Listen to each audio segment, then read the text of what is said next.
Ladies and gentlemen, welcome back.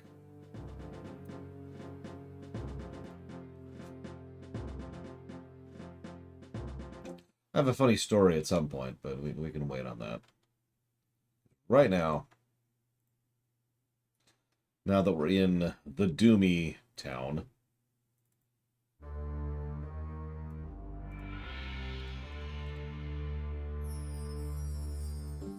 you sent me files, Mr. Red? That aren't text files?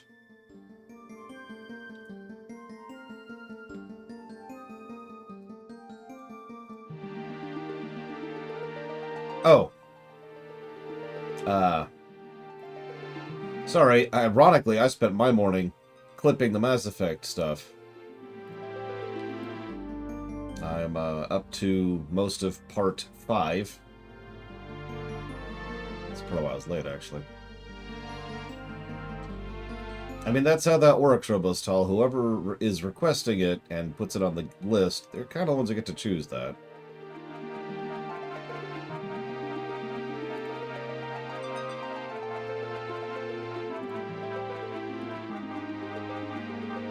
Okay.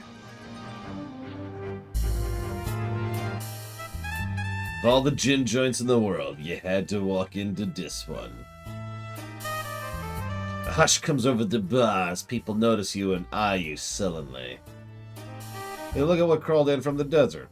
It's been out in the sun so long his hair's gone yellow. Now, Wilmer, he's a stranger to our fair city. You wouldn't want to give the wrong opinion about the hospitality of Rasir. Come here, stranger. I see you've already made the acquaintance of Kaveen, our illustrious captain of the guard. Maybe you already have an idea of Rasirian hospitality. Come here, sit down. Let's have a little chat, you and I. Okay.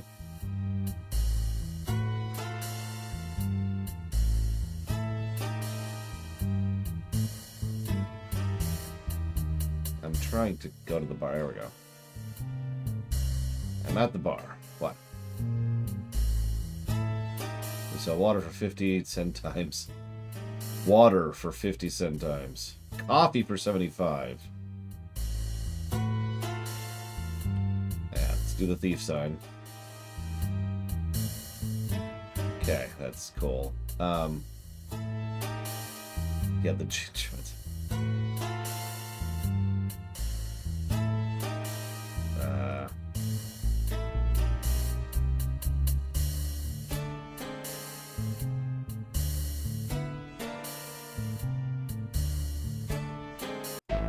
And we're dead. So if you're trying to figure out what happened there, I was trying to figure out how to sit down. And I took so long trying to figure out how to sit down that they killed me.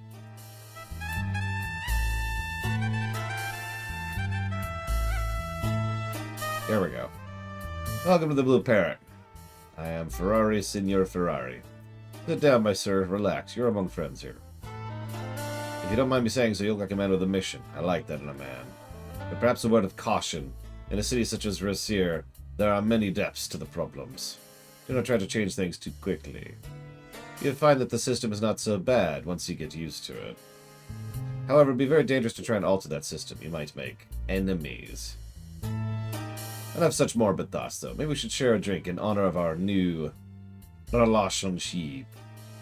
Do you prefer the coffee or the sling? I will take the coffee, please. Most prudent decision on your part. Remember the coffee.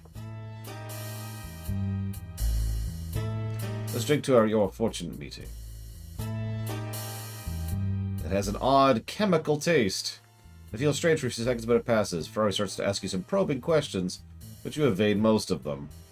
A very close-mouthed individual. You handle your drink very well. I trust you will handle yourself in Rasir very well. Yeah, thanks for drugging me. We will reserve a room for you tonight. You will need to return here before dark, for it is forbidden to be out at night. Join me this evening and we will talk some more. I have some information which may prove useful to you. I will see you later. I have some thinking to do now. Okay. Let's keep the Detroit save going here.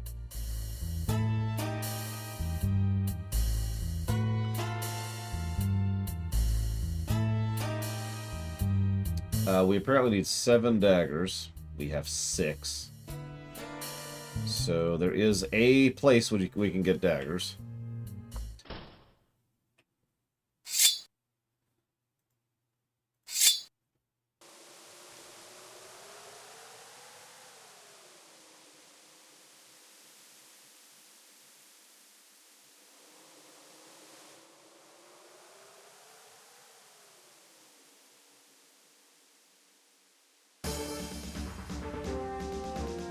Well, that's not what I wanted. Oh, hey, our mount no longer runs in terror at the sight of an enemy.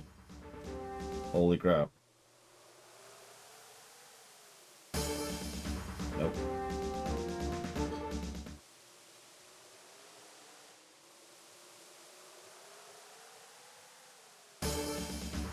Hey, there we go. Alright, let's kill this guy.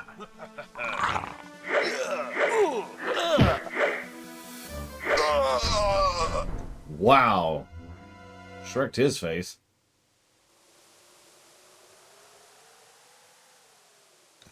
I have to dismount. Yay! A dagger! We needed 7. We have 7. Perfect.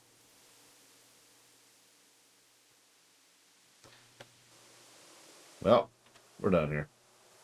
You know what it's time for? It's time for more pointless grinding. But, given where we're at... Hang on. Stats. No, stats.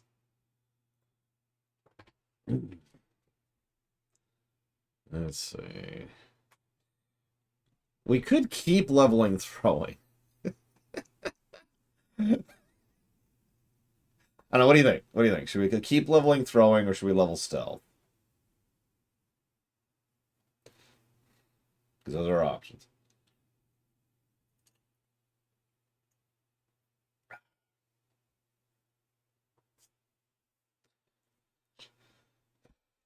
Fly again says stealth. Robo's tall, shiz shelf. Alex says, okay, so stealth it is. Ironically, stealth is much easier to grind because we just have to do this.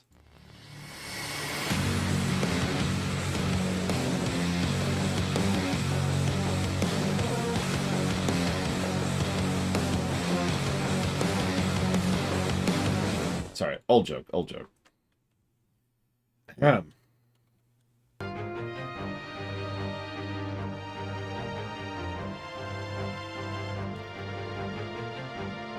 Wow, our stealth has not gone up at all.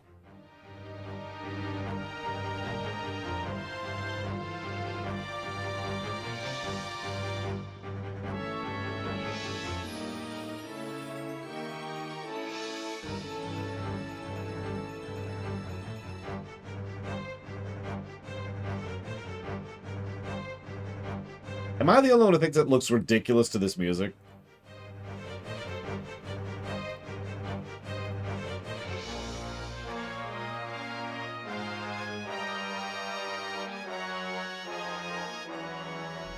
Our stealth is still not going up. Why isn't our stealth going up? Should we arrest him? Nah, he's fine.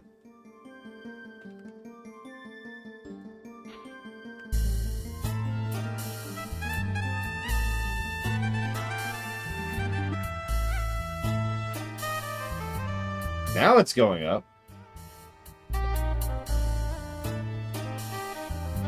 But see, the thing is, Alex, I could go into an empty hallway and level stealth. Which is why I'm so confused. Guys, what am I doing here?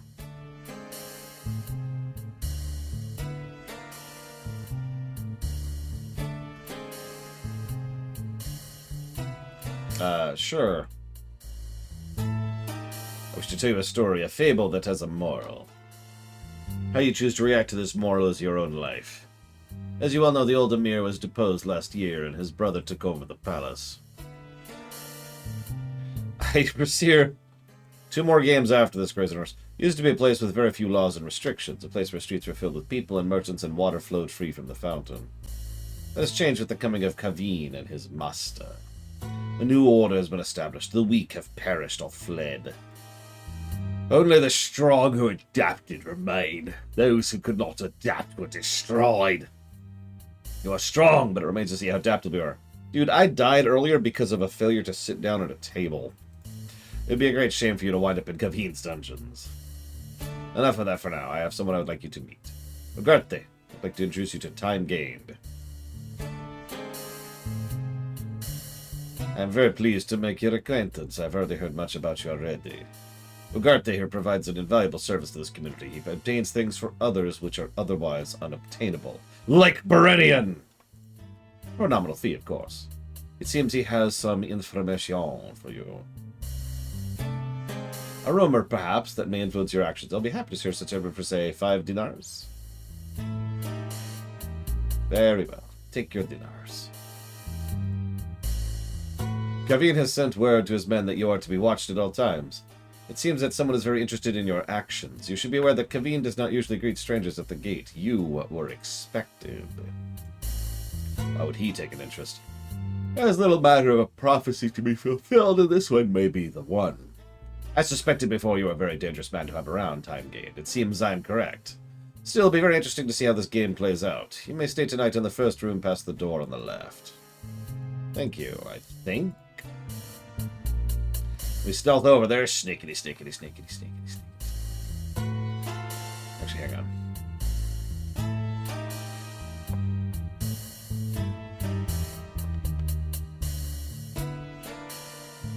I already did the thief sign.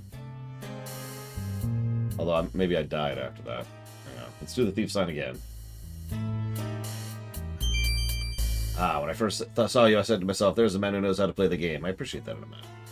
Know this, though. I am the Thieves Guild here. Don't even think of using your skills around here without consulting me first.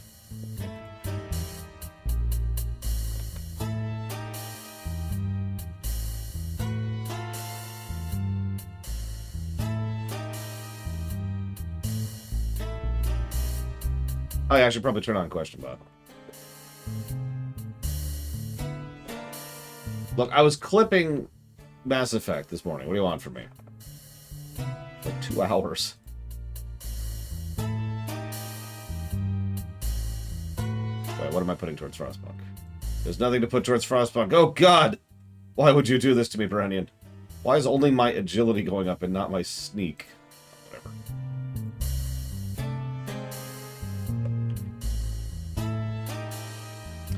I would like to speak to you tomorrow about the use of your skills. As the head of an illegal activity in our sphere, I am an influential and respected man. I have no intention of letting an amateur jeopardize my position. If you understand, my man.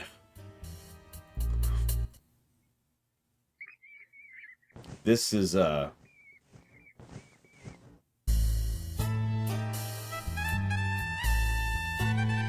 You slept fitfully, dreaming of rat-like monsters pulling at you. In your dream, you felt cruelly exposed, but you recovered.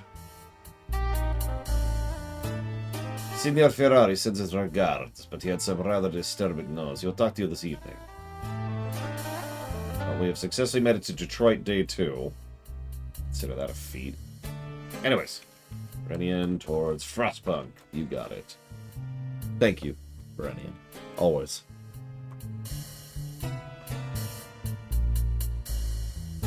Yeah, as I say, Frostpunk is a desert. It's a frozen desert, but it's still a desert. Other ways to make deserts interesting. Make the music a bop. Like, if you'll forgive me one moment. I mean, I have a pretty large desert playlist, but some songs like, for example...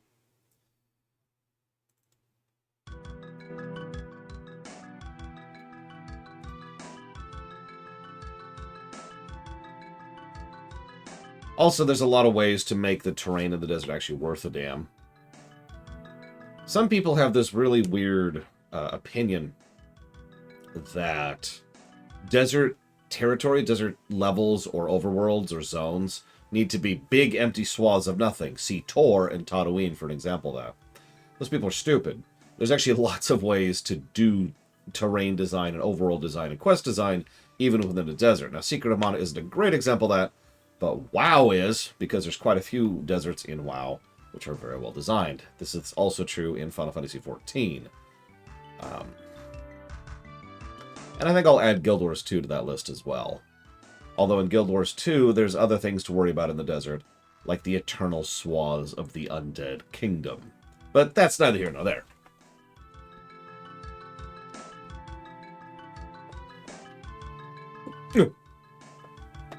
Sorry, that was my hip.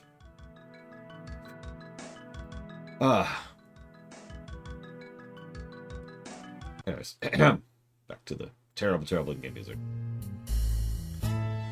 Listen, Valerian, you could play Psalm and level in WoW. Alright, so what are we doing? We are going this way.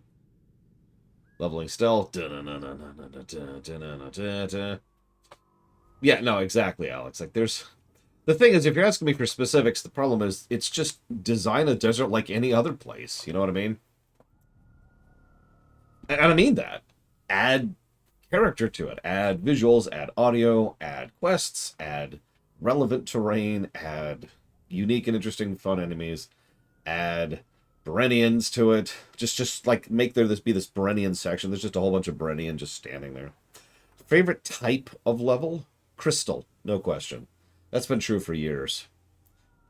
I don't know what actually started that. It might be Final Fantasy IV, but at the same time, Mega Man 5 predates Final Fantasy IV, so maybe not. And you're probably thinking, what's a crystal level? In which case you haven't seen those before, because there's actually a lot of crystal levels in video gaming. It's a semi-common thing, actually. Again, Guild Wars does this. WoW does this. FF14 does this all the place. Most FFs have crystal stuff. Things like that. Alright, so I need to get to the Fountain Plaza, which is straight ahead. Cool. This way. You're right, Gemini Man. That also qualifies.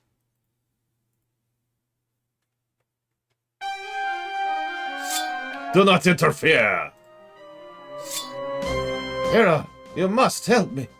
Do something. The swords of the guards press deeper into your skin. There are no heroes in this town. You have all men should know that, Ugarte. I know very little what is going on. I am innocent of any wrongdoing. If you're so innocent, then what is this? And he pulls out a Teletubby. I don't know how that water bag could have gotten there. Someone must have planted it on me. Water skins under your tunic. You know smuggling waters are crime against the state. I'm sorry. Smuggling water? No, no, please. I am innocent. I don't know how it got there. No. Hero, help. Ah. This is the fate of anyone who breaks the rules of the city. Remember this, and see you do not suffer the same fate. I mean, the last city was in a desert too, Space Cadet. Hope you're smart enough to learn this lesson. You do not want to see the dungeons of Rassier.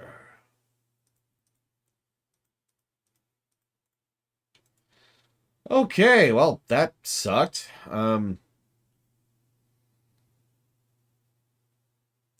that's awful. Crazy Horse. That sounds terrifying. Cool, but terrifying. I wouldn't want to live there. I mean, imagine the allergies.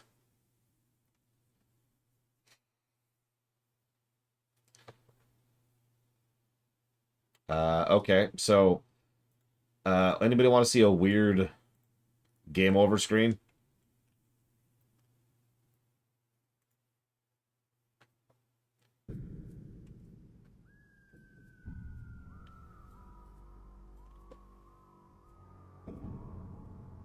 If you're truly a hero, follow me. I'm not following you, you weird lady. You're under arrest for speaking with a known subversive. Game over.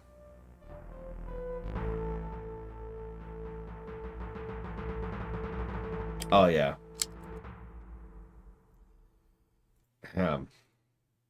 So anyways.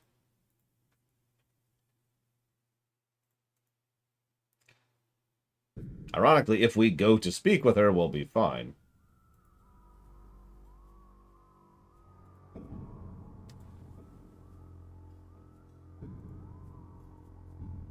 Come on. There you go. Please, you must help me. Take off your clothes. I must leave the city before I am forced to marry Kaveen. I've heard you're a hero. With your help, I can be out of the city before nightfall. The what? Oh, no, I did not. Time lost. I don't even know if that's in this version. Yeah, it's one of the only facts I know about this game, is that there was boobs in it! Let's see here. If you buy the X-ray glasses, you can see boobs in this game. We didn't.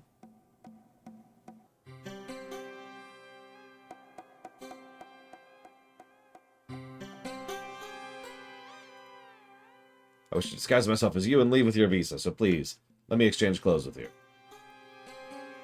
Okay. How do I do this thing? I've heard Adavis is afraid of fire. I fear and hate him more than Kaveen. It is he who destroyed my uncle Eris and made Rasir a terrible place. Adavis was my uncle's vizier. There are two passions to Adavis, complete power and complete control. He will stop at nothing to gain those. He is a brutal man. I do not like the way he looks at me. One day he took me and my father to the dungeon to watch the torturing of the prisoners. He had the same look as he watched their pain. Okay. I know how to survive the desert. It's my home before Adavis took over the city. I roamed it freely at will, but the caravan is but a day's ride ahead of me. I will catch it easily. Jaluto is pure evil. I don't know. Is here. Thank you, Jaluto. And I will jot that down for Resident Evil 1 Remake. Thank you. Yeah, all of a sudden we're getting dark up on here.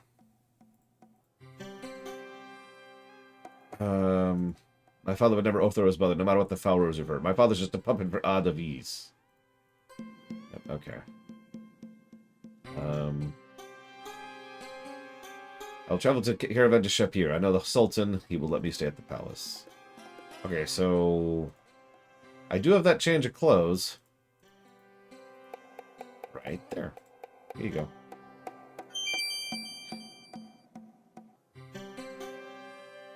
Oh my god!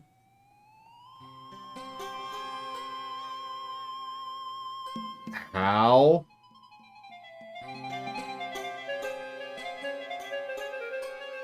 I must have your visa. Alright. This is gonna lock us into this place, but whatever.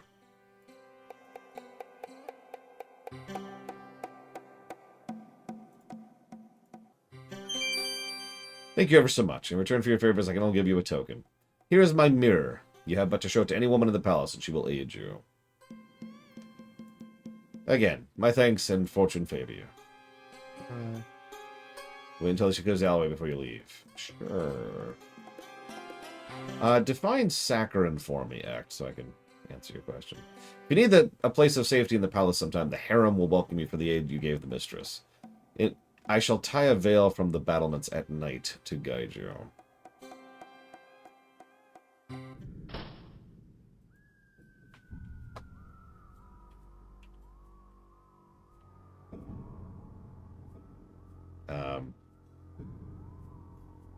Cool. Dark but sweet? Dragon Quest, Dragon Quest, Dragon Quest. Alright, let's see here.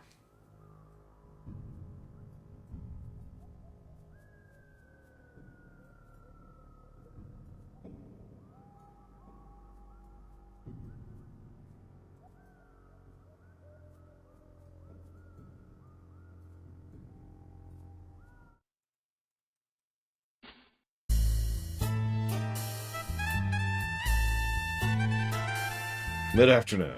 Okay.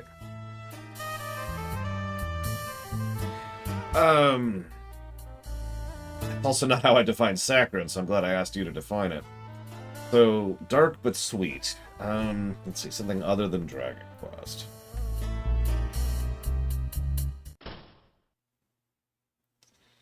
Since we're literally just waiting.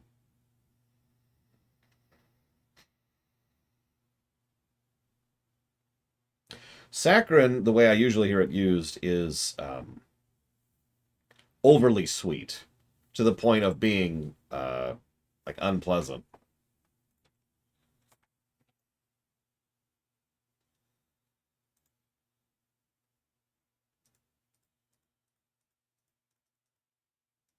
Yeah, like sickeningly sweet. Yeah, exactly.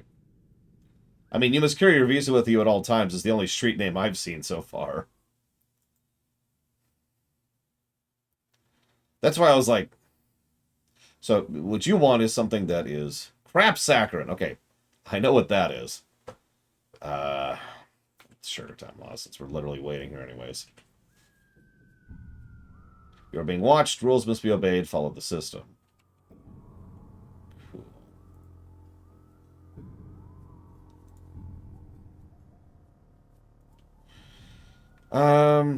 So crap saccharin. That's actually different. That's not what I was thinking of. Well, let's go to TV tropes. Let's find what they define. I tend to disagree with TV tropes definitions a lot, which is funny when you think about it.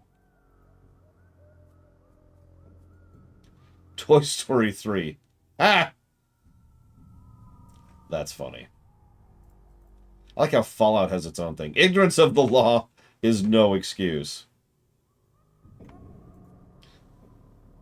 Let's see. Assassin's Creed, Back to the Future, Bayonetta, BioShock. What? No, it's valid time loss. I was just going to chill and, answer the question, but... let's see what else. I can kind of do both at the same time here. Chrono Trigger? What? What? An order from a guard is a rule. Jesus.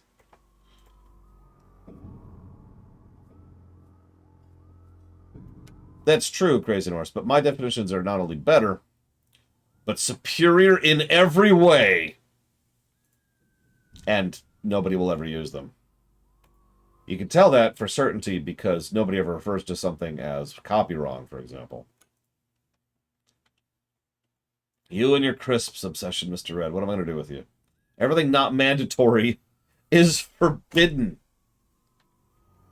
Thank you, Magister. Always appreciate.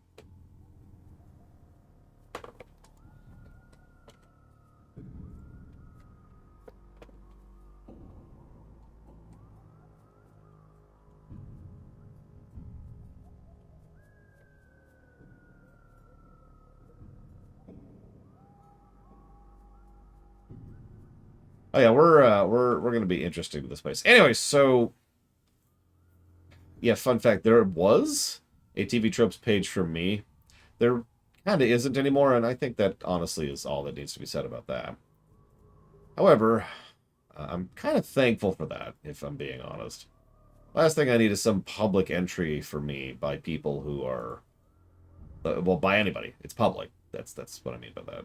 All men are equal.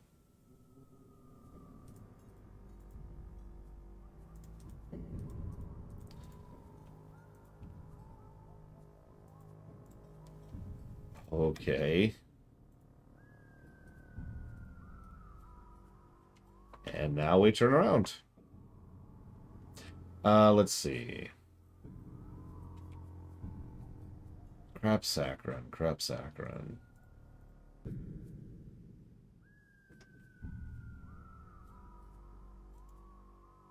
So I think, by definition, Dragon Quest, the franchise, would qualify as crap saccharin. In fact, Dragon Quest Effect is a variant of crap saccharin, so I suppose that works.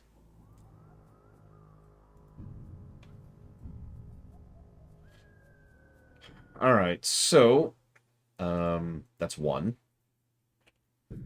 And if I have to explain why, I got nothing. But simply put, Dragon Quest doesn't just lean on dark, as most fiction traditionally does.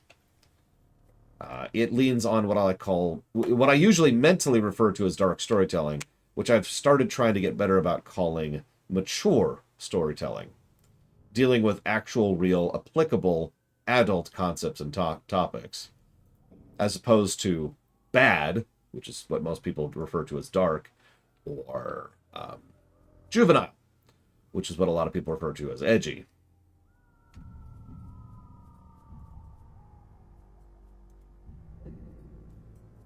Also, I'm out at night in a city where they will arrest you for being out at night.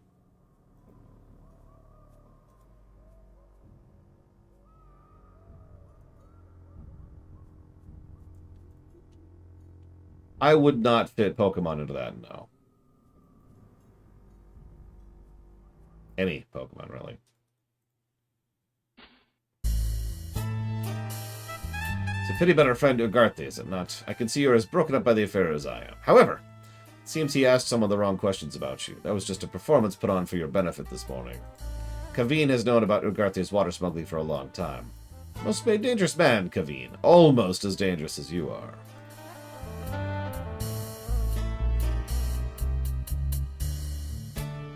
Please stop leaning on my shoulder. As I said before, there is no room for amateurs in this city. They tend to call attention to themselves, and this gives the profession a bad name.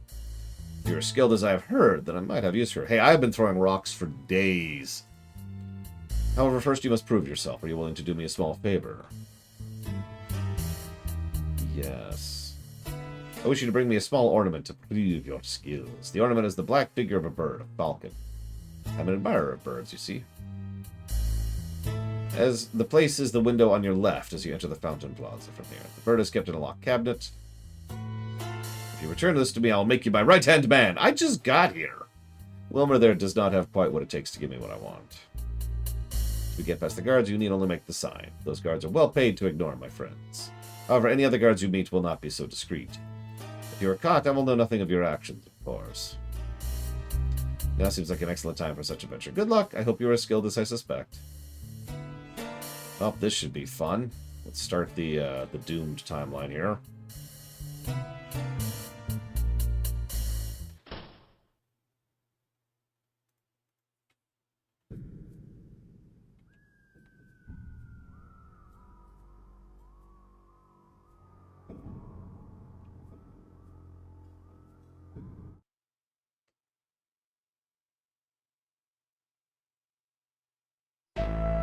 And we're dead.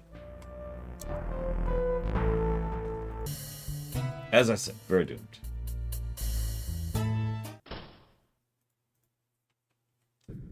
Well, Dr. Winter, we are an excellent thief, as you can tell.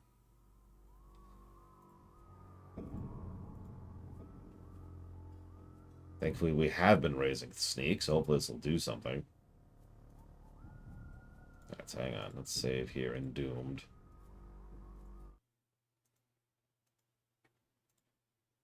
Use the rope.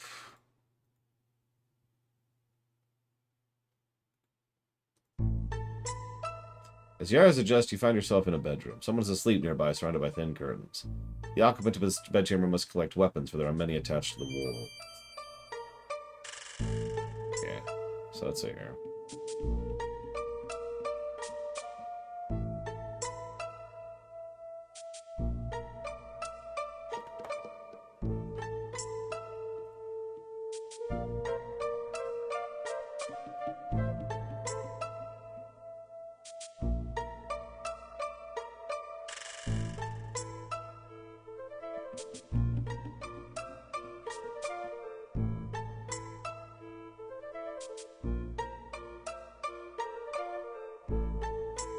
Go back to sleep.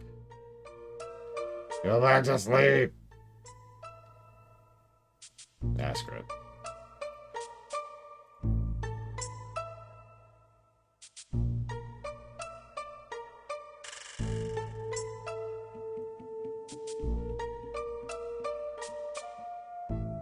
As you and the man look at each other, you realize whose house this is.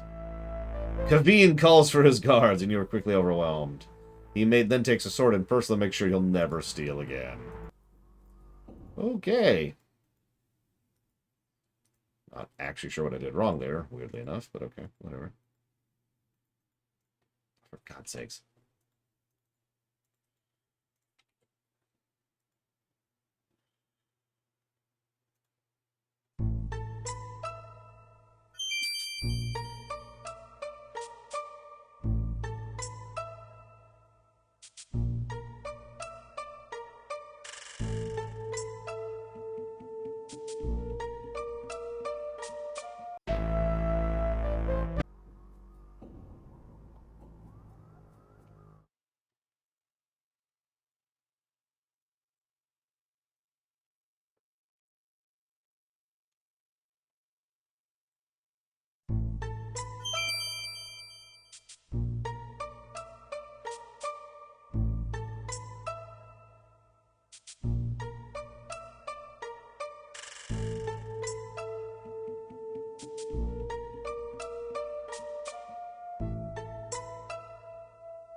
Yeah, we have knives. Can we just kill him?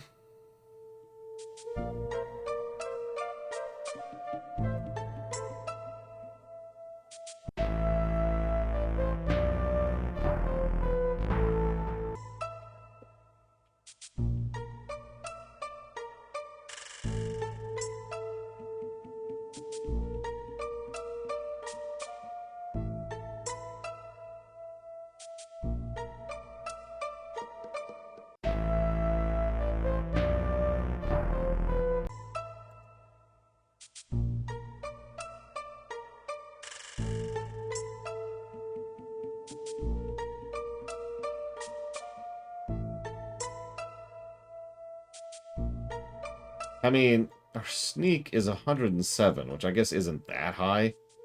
It's like 50%, but we spent a long time raising it to that point.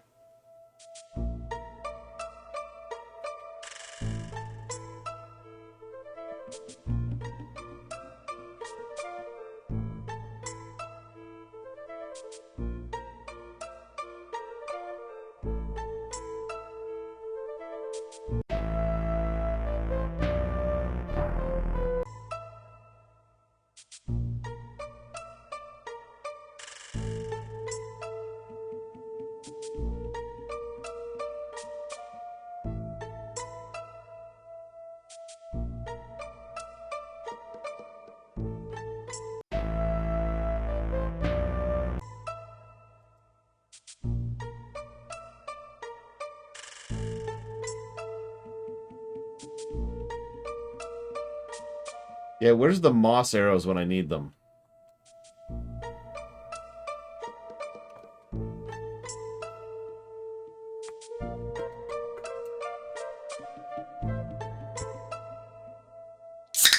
Aw. See you around, Berenian. Hope the nation conquering is going well.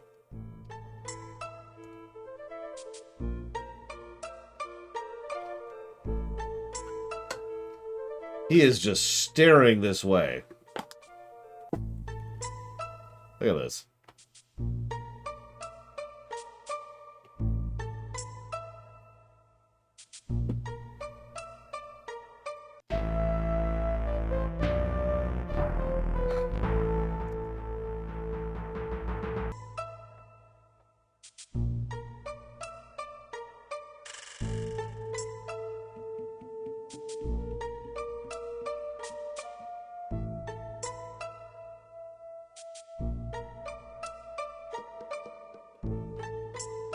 So that was me just running by and not trying to sneak at all.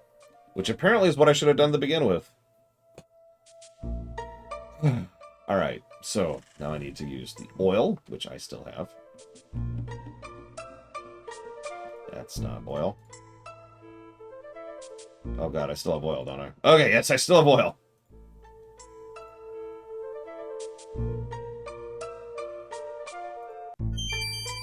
Okay, hinges oiled. Let's actually save. Do this one. Okay, so hinge the oils, oiled the hinges. Now we're gonna pick the lock.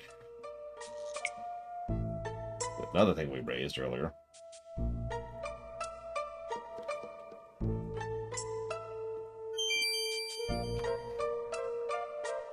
Got the blackbird.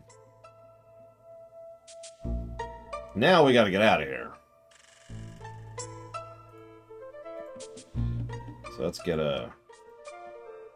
another save in here. So we're gonna do the same method back, just rush it. Which was the correct call again.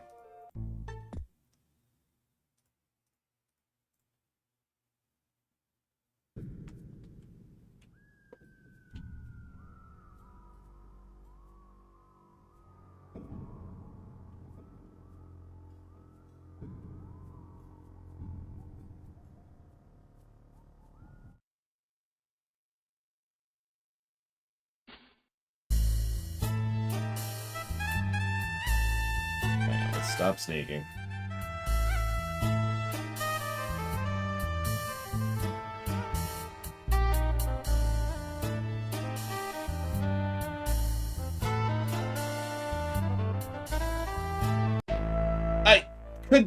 I literally couldn't switch the thing quickly enough. Oh my god!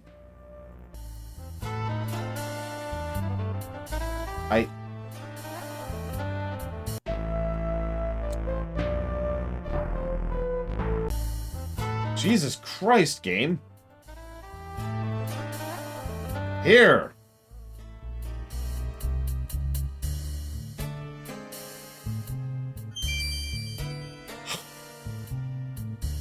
Do you know what we have here? The sole reason I came to this desert-driven country. For 17 years I have sought the Black Bird. I alone knew this bird was worth a sultan's ransom. Let me look. Let me see. Seems the joke is upon me. This is not the real Black Falcon. There were 4 of these made. Only one had any real value. Seems I must continue my search. If you are interested, I would not be adverse to having such a resourceful and skilled person as yourself at my side. I mean, you only murdered me like 4 times in a row in the last few seconds. If you could but learn to curb those unfortunate heroic tendencies, you'd make an excellent partner. Dude, I'm gonna stab you.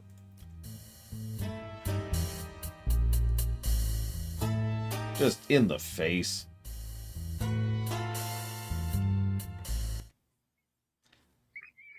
This is just a wonderful inn, really. See you around, Brennian. Probably in a couple weeks.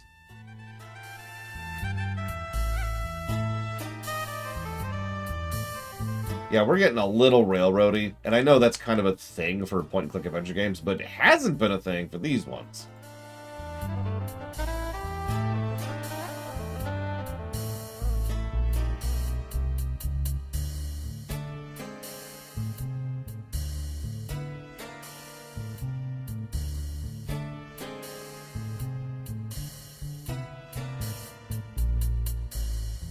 I mean, 1 wasn't particularly railroady, and just, yeah.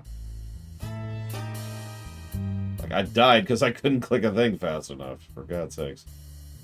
Alright, time to leave the inn! You're under arrest for breaking the law of Rasir on this day, the 29th of the Serpent, year of the Jinn. Come quietly, you're taken by force.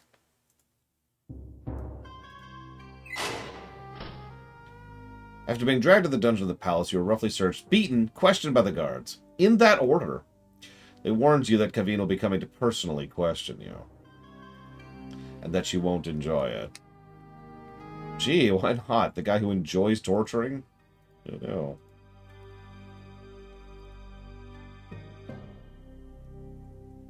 The cat just stares suspiciously at you. Stares suspiciously at you. Stares suspiciously at you. Stares suspiciously at you. A pin like that can only be seen by a friend. Such is its magic. You must be very trusted by people to gain such a thing. No wonder they didn't take it. Well, Kata friend, let us escape this very dangerous place. I am Sharaf, which means honor. It's rumored Kaveen is but a tool for someone more cruel and powerful. Someone who uses magic to rule Rasir. Kaveen's the most feared man in all Rasir. The rumor is he's not the most powerful. The magic of Kata is subtle. An oil lamp that never burns out. A door that always opens to your touch. A pin that can only be seen by friends. It's rumored Kaveen is but a... The grandmothers of our grandmothers' grandmothers were born in this place. That's a couple generations. Kata have lived here since before there was even a city. No one could keep the Kata from their home. The Kata will come back. We are little folk, yes. Still, we can bring down the state. Damn right. Vive la revolution! There's a concealed passageway somewhere outside this cell. I have helped others escape by passageways before, but this is the first I have been trapped in a cell. I'm not easily captured. I was captured when a former member of the Underground betrayed us, and the guards found where I stayed. The resistance consists of many of the guards and townsfolk who rebel against the tyranny of the new Emir. Okay.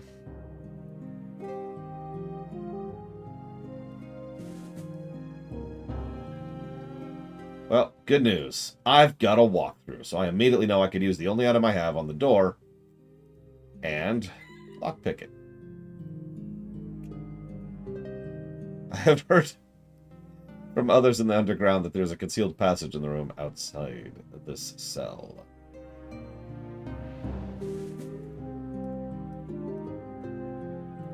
So go out, you dumb thing.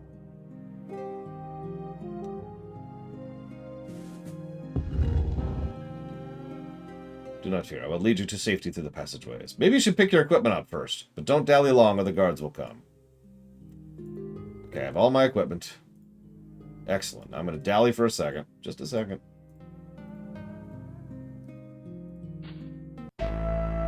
And that's the end of that.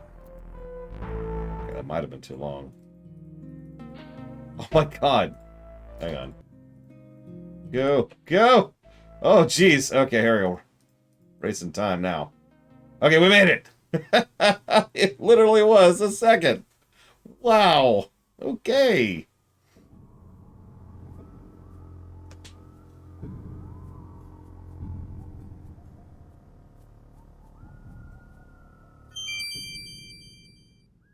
A lot of trash and corpses. Nice. If I understand correctly, you are he who defended Shapir from those magical elementals, and you are now here to liberate our fair city. I'm impressed by your sense of honor, yet despite your previous heroics, I think you'll need assistance in taking down the entire Assyrian regime. Excuse me. I believe you should lay low for now, friend of the Kata. If you're captured again, they will surely kill you on sight. Tomorrow night, the Underground will launch an attack on the palace in an attempt to overthrow the Emir. If you manage to stay out of Kavin's hand for one more day, you'll be a valuable ally to us. One day, I can manage that. Do not return to the Blue Parrot Inn. Those scoundrels will not hesitate to turn you in as soon as they hear Kavin is looking for you. Avoid the guards at all costs, as they will soon know of our escape. Bye. Alright, so. Let's get out of here. Nope, wrong way. You know, it really makes me sad. I've gotten several comments in the YouTube section which are basically along the lines of, man, I love this game so much, I'm glad you're covering it. And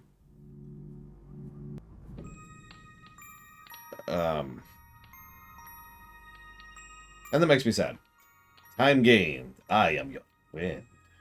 Remember your friend Adavis. Remember my voice. Remember my face. Trust me, I am your friend. Try to struggle, but your body will not obey.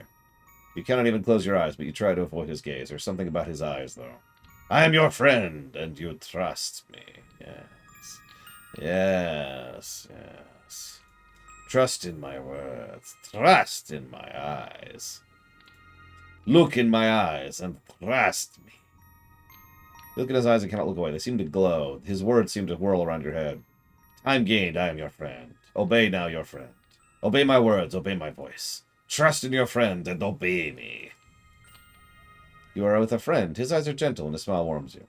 Time gained, you know me. I am your friend Adavis, who helped you escape from the dungeons of Rasir. Together we seek to aid our friend Emir Arus. I was his trusted vizier, remember? You find yourself nodding at this humble, gentle man. To end the evil reign of Kavin and restore our friend, the Emir Arus, together we must go into the desert. We must journey to the Forbidden City and recover the magic item that will break the spell upon the Emir. We need to get the statue of Iblis. Yes, you know this is something you've got to do, but you frown as you try to remember something you once heard about Iblis. You remember the statue of Iblis, don't you? It has remarkable powers and can break any spell it touches. We need to take the statue to Eris, our friend. Together! Let us save the city of Rasir. He puts his arm on your shoulders and you smile. Here's a man of great wisdom you have trusted and respected. And he needs your help. Together you will save the Emir. You and Adavis will get the statue of Iblis.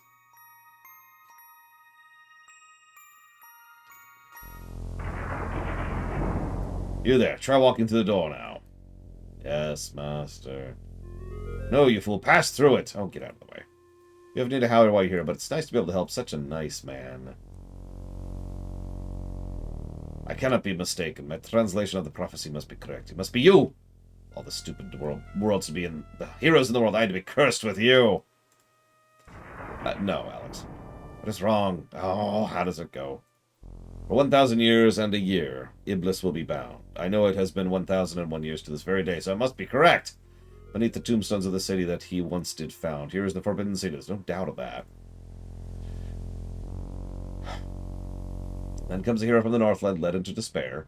You are the only hero I have found recently. It must be you, and I have no doubt you will despair before I am through with you. Passing through the door unopened that he will find here. A door, a cursed door. Why can't I pass through it? When moonlight shines between dragon's jaws and is caught and held in scorpion's claws. The moon does not due to rise between the two constellations until tomorrow. How can I be wrong? I will not be denied, for I am the greatest evil of all time. I cannot be wrong. It did not say 1001 year and a day. No. But how can the moon be where it cannot? You're the hero. Answer me. How can the moon be between the dragon and the scorpion? Dude, seriously? I don't even need the walkthrough for this one.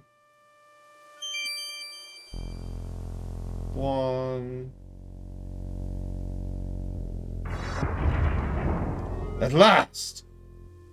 Hi, Lunarith. How did the prophecy go? And alas, the hero, he who waits behind, shall see. When Iblis rises by dark one, and light shall flee. By the name of Suleiman, so shall this be. Now you know all you need to know. Go in there and bring me the statue of Iblis. Yes, master. Of course, master. For a few moments, your mind is overwhelmed by the squalling, whirling wind. Then a euphoric feeling starts to fade, and you stand alone in the darkness. The past few hours are hazy in your memory. You remember only one thing clearly. You were here to find the statue of Iblis. Do I have a torch? Or anything?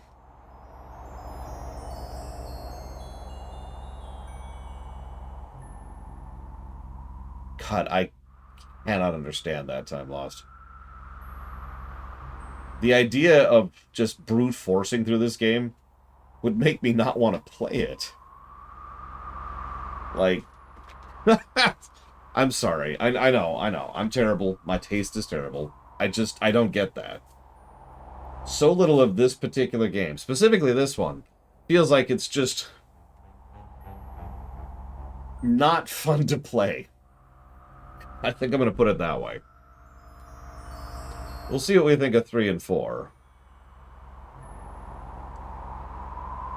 But, yeah, anyways, whatever. We're done. We're done here. Moving on.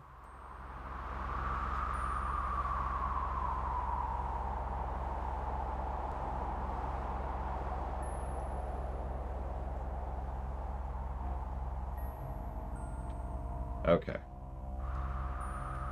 Good luck, Alex.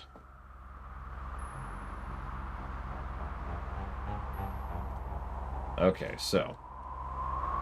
Is no good. I have never heard of Is No Good. No, I'm afraid. Sorry.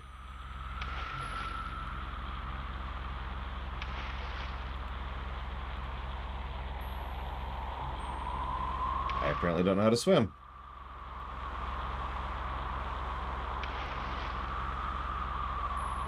I got this. See? We're fine. Oh, we're dead.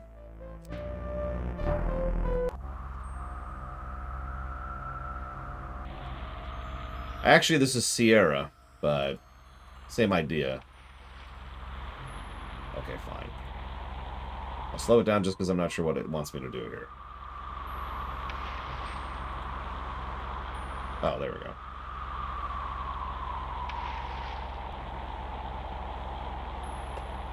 There's tremendous pressure from all the wind trying to surge from the hull, and you struggle to overcome it. Ooh, that was close. There's French anime? And no. Well, the industry stopped making these games because, and I'm going to be as absolutely nice about this as I possibly can, the industry moved on from point-and-click adventure games. Now, that's not the only genre that happened to.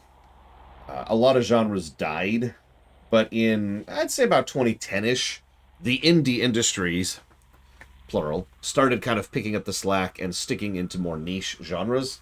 So nowadays, you could actually find, I don't know if there are any, I haven't sought this out, but you can actually find modern point-and-click adventure games. It'd actually be worth a damn. That's true for most genres, because it would take me half an hour to explain. Just trust me on this one. Like there's a whole sequence of economic viability and cultural relevance and development styles and genres which grew out of subgenres and now we're here, and now you can have all genres. All genres are back, right? Anyone can make any type of game and it could work in the modern era, but that wasn't true for a while. So point-and-click adventures just kind of plunked along with many other genres.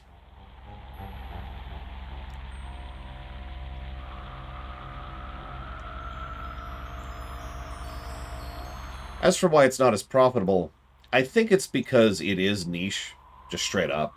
There are people who love point-and-click adventures, and it's a relatively small group. And that's kind of that, honestly. I don't mean that as any kind of a dig. I'm into a lot of niche genres. It's fighter sims, hello? But, where's my modern TIE fighter, goddammit? But,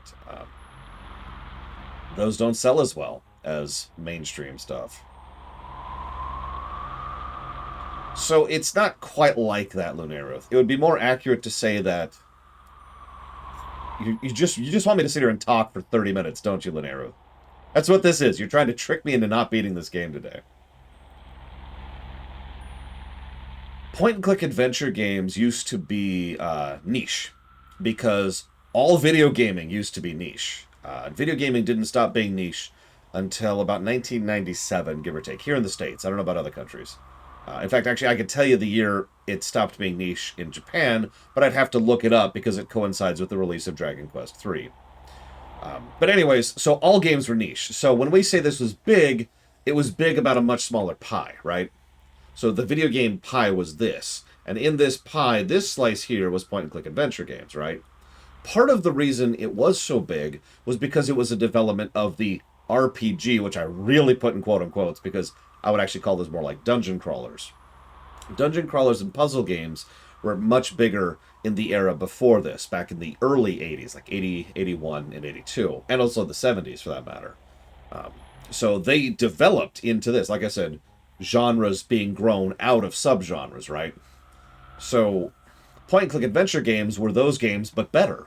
And those games already had a pre-existing fan base because back in the day, those were the only games.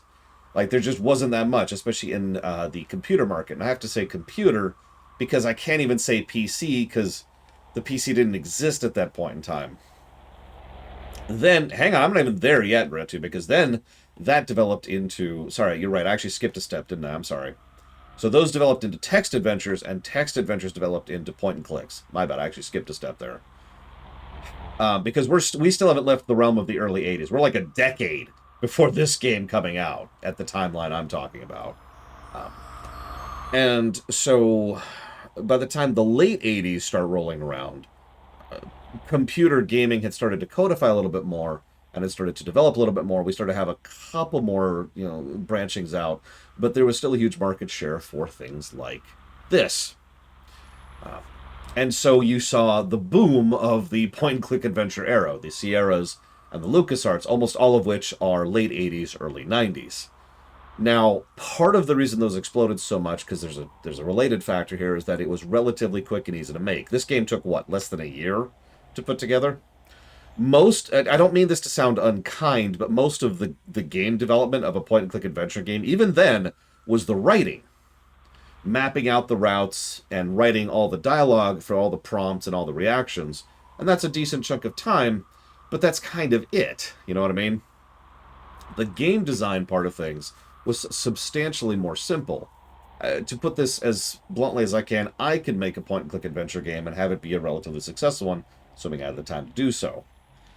Now, I'm not saying that to diminish the point-and-click adventures, but rather to emphasize just how relatively low that barrier to entry was.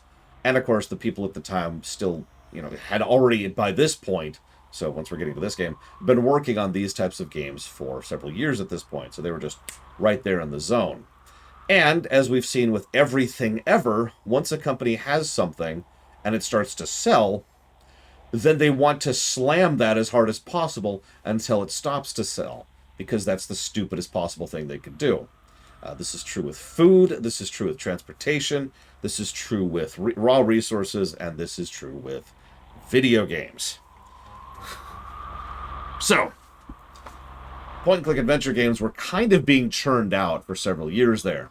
The bubble burst, as it always does, and it started to drift off a little bit, and development moved forward. We started to see more, for lack of a better way to put it, actual RPGs in the computer market. So that started to take over. And of course, the big game changer, the game that made PC gaming a concept came out. That would be Doom, by the way. And so the industry changed, the market changed. all of a sudden, this tiny slice of pie gets much bigger. Like, all of a sudden, the gaming culture just grew substantially throughout the mid to late 90s, until you get to the end of the 90s and we start to see the growth of the MMOs, which are growths out of RPGs, which are growths out of point-and-click adventure games, which are growth out of text adventures, which are growths out of the old puzzle and dungeon crawlers. As you can see the progression, right? The first real RPG, as always, that depends on your definition, but it's probably one of the D&D text parsers back in the mid-70s, I would say, Space Cadet. Don't ask me for a name, because I don't know it. As I've said many times, if you really want to figure out the first of a genre, you almost always have to go back to the 70s for that. Anyways, I tried to make that not half an hour. What am I doing? I mean, Sierra... No, Act, not at all. I've been asked that for years, and for years I've been right. No. Now, flight sims. Flight sims were never really that big. Flight sims kind of went through a similar process, just on a smaller axis. Flight sims got started with Elite, which was a very old game. I don't even remember when Elite came out, the original Elite. And then that kind of developed a little bit. And then LucasArts was like, hey, we exist. And LucasArts made a game called X-Wing, which honestly sucked, but it was a proof of concept for the game TIE Fighter, which we've actually reviewed under the current system. It didn't review super well, but it really was a game changer for flight sims, and that led to a lot of other flight sims, and eventually to the freelancer things, and all that's cool. 1984, thank you. I knew Elite was very old. It's like the original Wasteland, which is a very old game. But anyways, and then flight sims kind of had a brief boom there, pretty much right around and leading up to freelancer, and then died off like every other genre does. And nowadays, we're getting more modern flight sims. It's, like I said, every genre kind of goes through this to some extent or another. Not really, Crazy Norse. It's completely normal, if I might be so bold. It's just the nature of economic markets. Markets boom. So, markets exist, and then there's like a big... There's a boom! And then a bunch of people rush to follow through on it, and then it dies out. And then there's a big gap, and then the barrier to entry is lowered, and then a bunch of people start making things like that. That's the pattern. That's where we're at.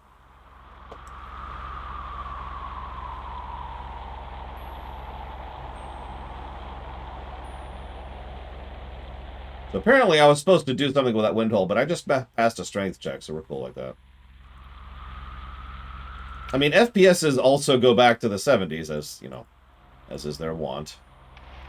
MMOs we can actually track very specifically, because MMOs developed out of MUDs, because the very first MMOs were actually MUDs with a graphical interface, like Neverwinter Nights. And MUDs, of course, developed directly out of dungeon crawlers and text adventures. Okay, what?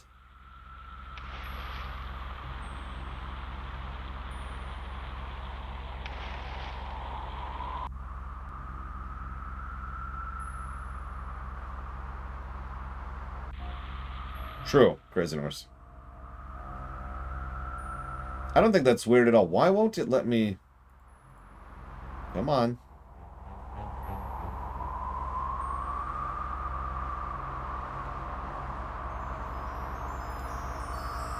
Okay.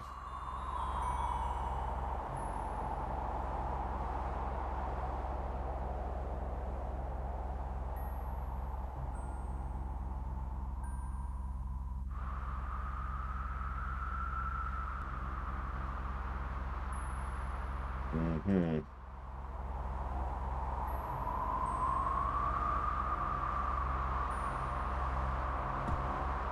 And we're dead.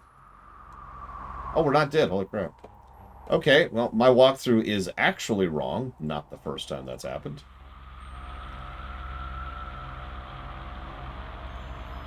Let's go ahead and do this.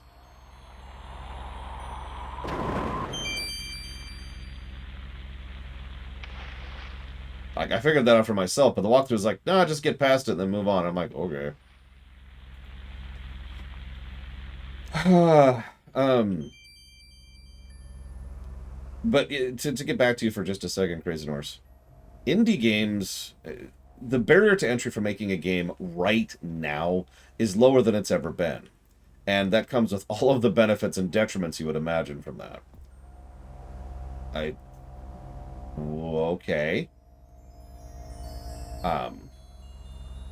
So on the one hand, we get tons and tons and tons of garbage. But on the other hand, I'm not doing that again. But on the other hand, we also get more people willing to do things that would not pass a committee. We get more concept games, we get more unique games, and we get genres that are not considered profitable. And that's awesome. It's the benefit of the low barrier to entry. As I've said many times, I can make a video. Anybody in chat right now, if you spent the time, and time is the critical thing, you could go ahead and get a video game developed right now. And there are ways to get that published on multiple systems nowadays because the indie market is what it is.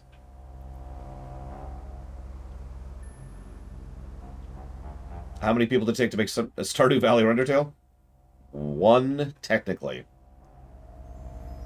Like, very technically. There's some asterisks there.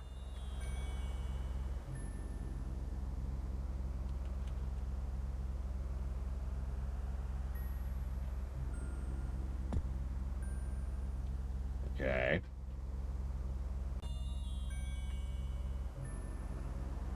Yeah, one of the funny things about that, and Geluto's correct, the problem, really, is that the larger studios aren't interested in making a profit on a game. I've complained about this for years, because this is not a new concept. They don't want to make money. They want to make all the money.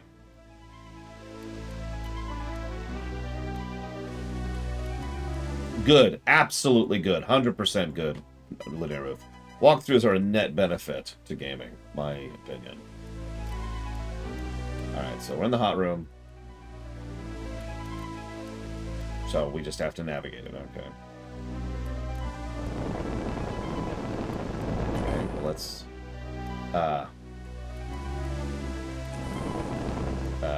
game, you wanna let me... Can I just burn to death? Let's just reset here.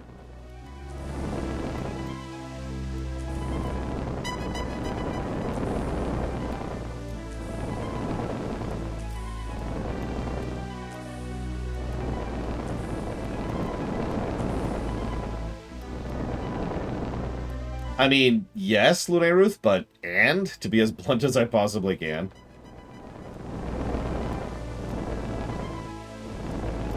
Like, I don't know, I like to talk in analogies, but I'm trying to break that habit. So all I'm going to say is that if there's always going to be a detriment, but if the detriment is one person might have a slightly inferior experience by virtue of however many people might have the availability and access to figure out what the hell's going on in the goddamn game, I think that's an acceptable changeover. Also, even if it wasn't, there's no stopping walkthroughs. That's not possible. There's no way to just say no walkthroughs, right? That is an impossibility. Even if we got rid of GameFAQs, a simple Google search or Reddit or forum threads or whatever would be, or Twitter, would be able to be like, oh yeah, that game, all you have to do is do such and such. Like, that's not happening, you know what I mean? So, walkthroughs are a go. Now, of course, the ideal world would be a world in which walkthroughs aren't necessary, but that would require good game design across the board, and we all know how likely that is to happen, too. I could phrase this a different way. Imagine WoW without Wowhead. Or Thoughtbot, if you prefer that.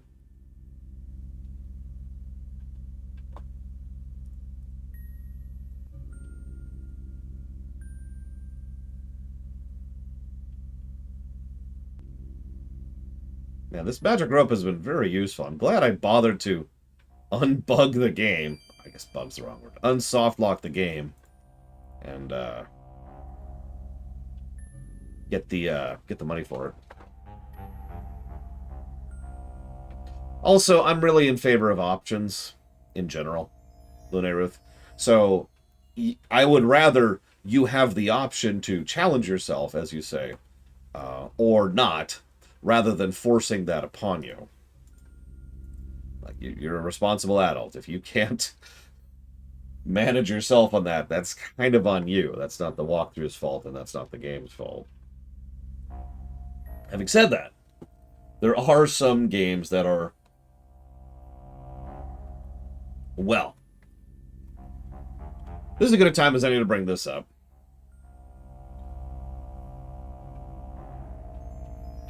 So, I looked up a list of Moon Logic puzzles. Speak now the name of power. I'll get back to that in a minute. So, we were talking about, we actually had a whole thing. It'll be in the highlight reel, Lunaruth, if you feel like watching that. But we had a whole discussion about what Moon Logic is and how it came to be. But I decided to look up some examples of Moon Logic. Now, funny thing, the first thing I checked was if there was any that was in the Quest for Glory series. There was one. It's in Quest of Glory 4, and I didn't read more because I don't want to spoil myself, but I thought that was interesting. But my favorite example is obviously listed here. That's the one from the Longest Journey. But there's another example I'm rather fond of, too. Check this out. This is from the Mystery of the Druids. So, the game starts. You need to call someone by the phone. You're a police officer, by the way. You work at the Scotland Yard. However, your office phone in Scotland Yard doesn't let you make external calls. Now, there's a pay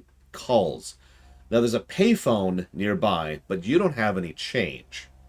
None of your coworkers let you use their phone, and nobody will give you change or make change for you. How do you solve this?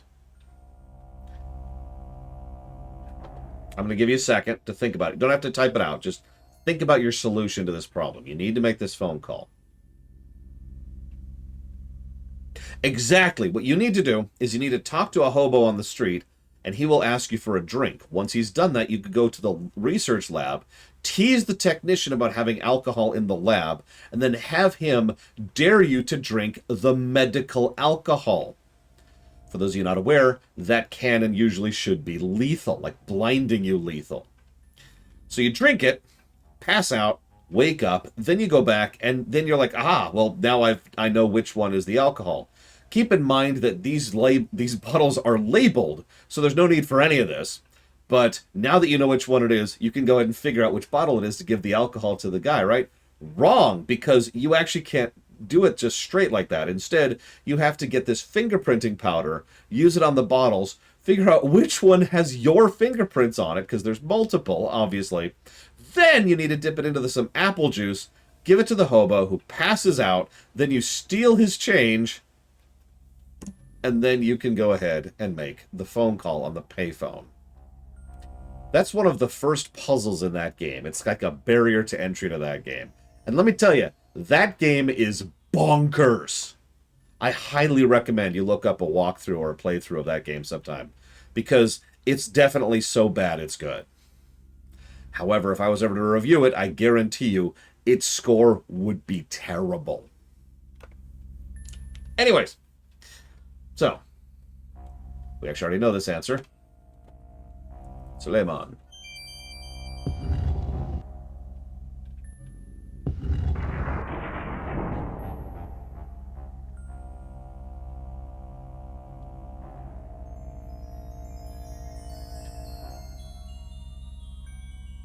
Oh, there were so many Moon Logics for, no, Lunaruth!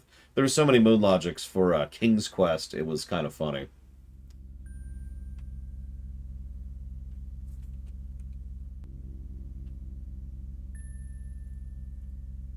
Hey, there's a bunch of treasure over here. I got it. Let's go touch the treasure, because I'm a moron.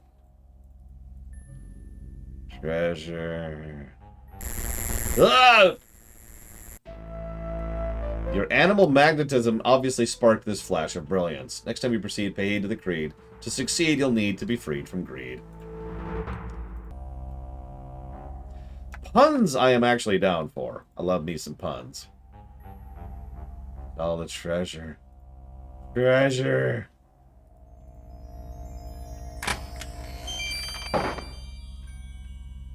The lamp. Bring back nothing but the lamp! Sorry.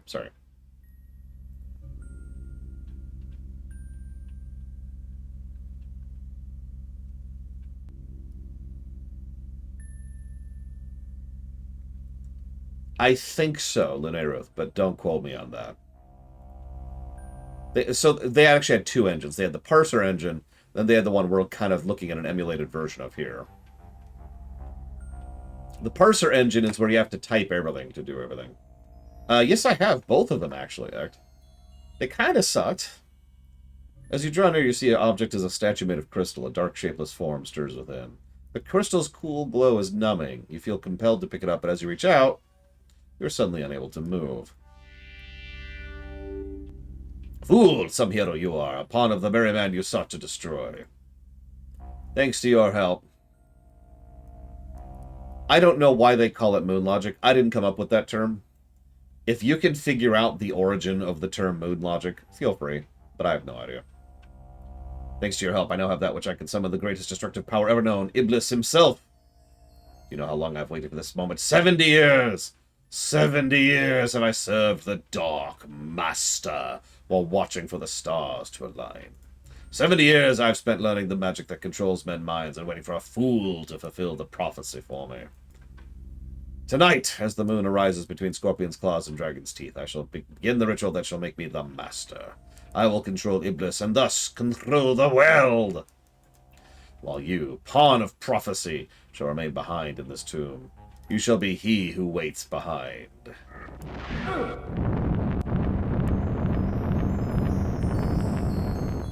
Farewell, hero.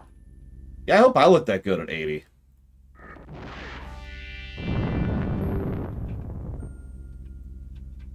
Well, shoot. Let's get a save in now that we're doomed.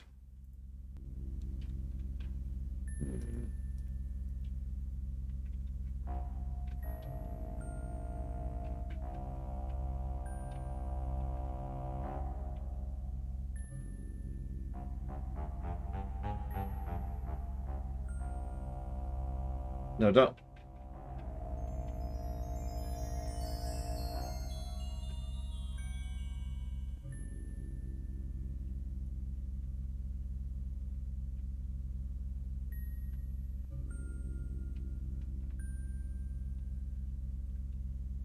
What is this?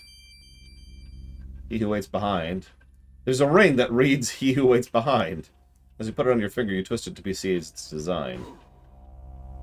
I may grant you 3 wishes, O Master of the Ring. What's your first wish?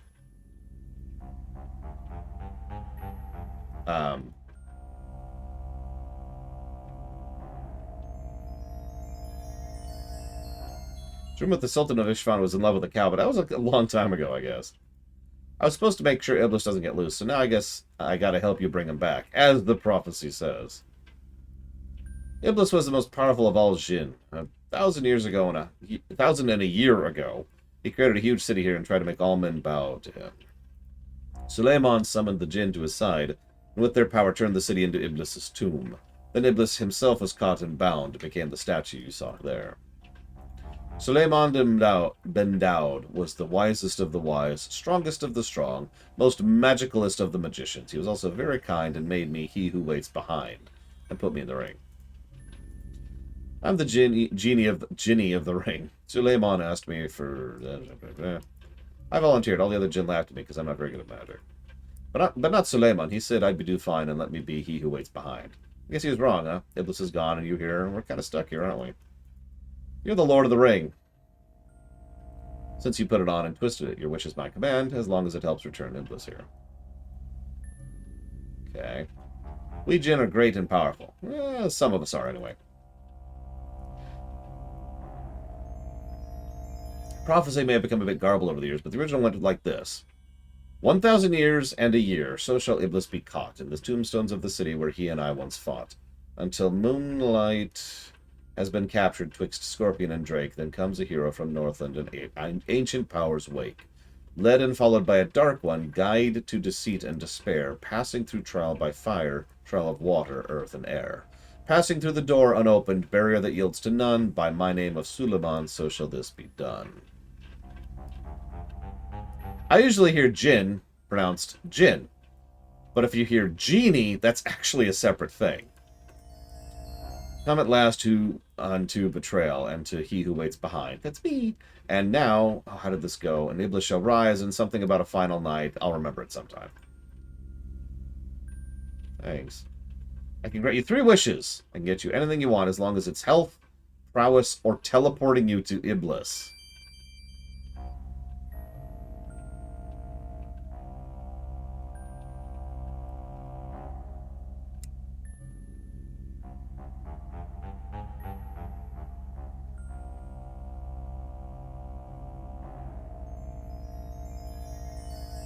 Wish for prowess. I can give you the ability of 10 men on any skill you want to improve. You have but to wish for strength, or magic, or intelligence, or sneaking, or you get the idea. I can heal your wounds and injuries to make you better. Just making sure Iblis is returned to the Forbidden City. I do have enough magic to take you with me to where Iblis has been taken, I think. Okay, I would like to make a wish.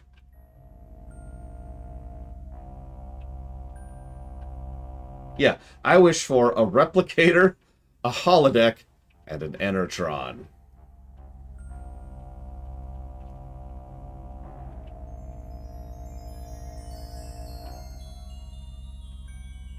I'll take some advice here. What do you think we should boost? Oh, excuse me.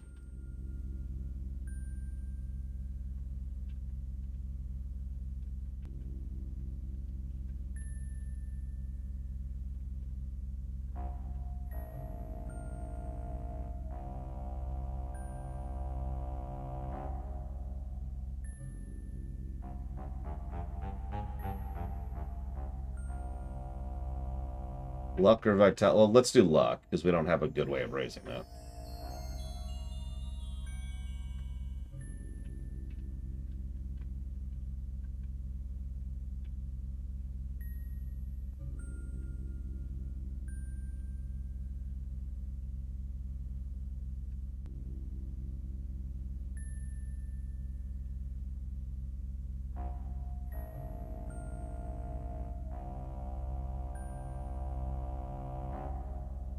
It's a good question, Crazy Norse. I don't actually know.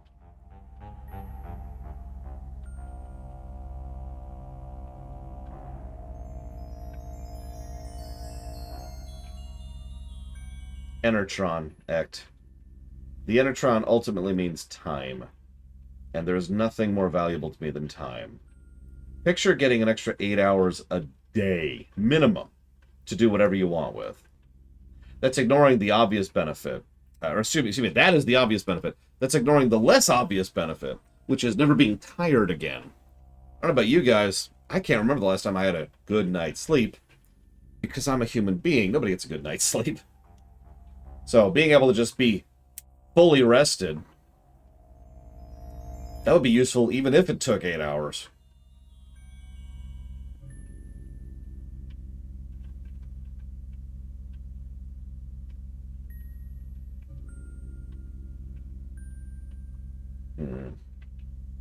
Hang on. So that boosted our luck to 118.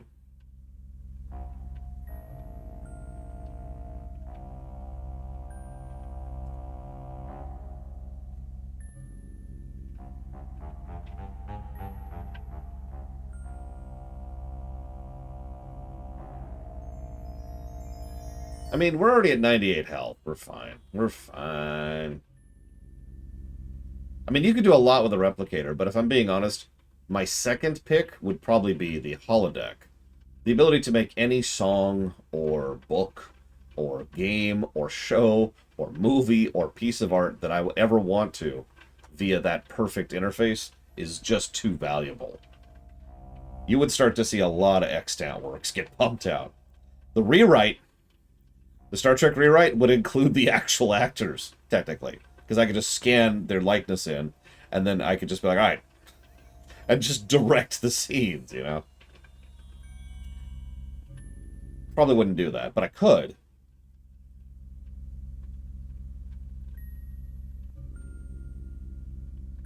No, it only malfunctions in the show.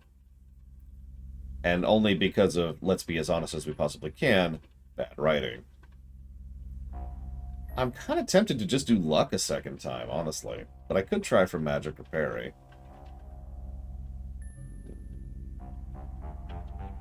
Let's try wishing for magic and see what happens here.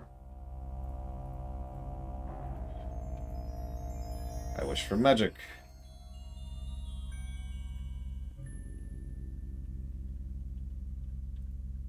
I have 50 magic now. And the spell window now. Interesting. Let's grab a save here. Down. I don't know. We'll make this the Evo save. Now let's wish for anything other than teleporting out of here, because I have a feeling I know what's about to happen if I do that. I wish for luck. Oh, you can't double down. Oh, that's interesting.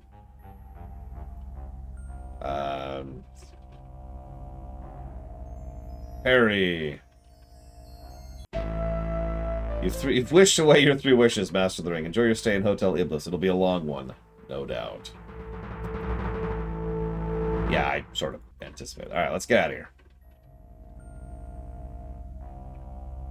Double checking. Yeah, okay. Make sure we're on the right timeline. I wish to teleport to Iblis. In the name of Suleiman bin Baud, and Binder, the Binder, and by my powers, he who waits behind. Take us to Iblis.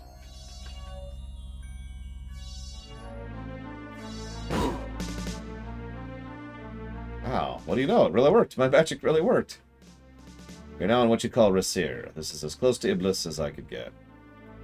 There's some very powerful spells coming from that palace over there. We don't have much time. What are you waiting for? Let's go!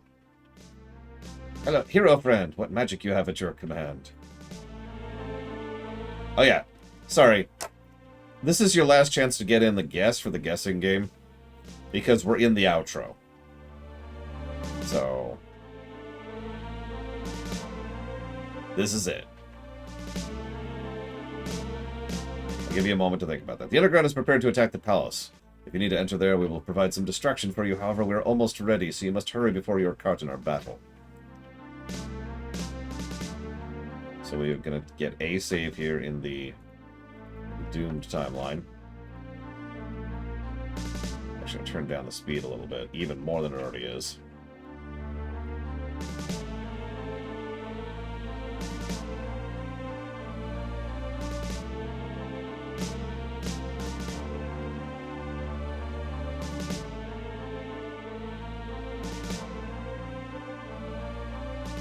Oh, sorry.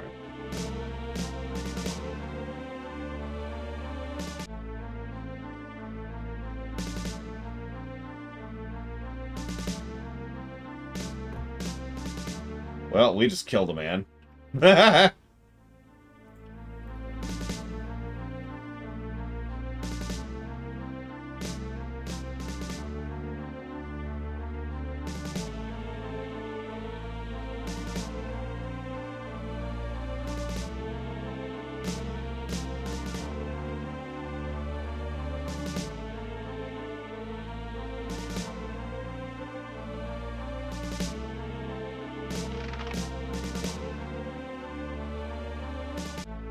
No, Iblis is loose.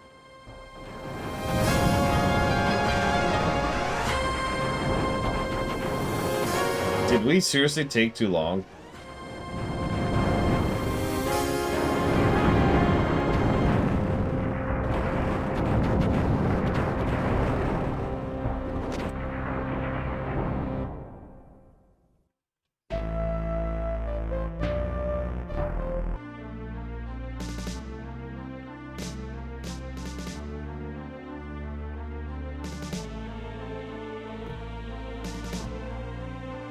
I did this perfectly last time.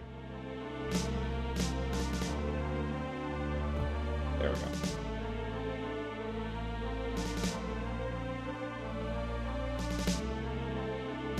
Most Jinn are evil, so that tracks.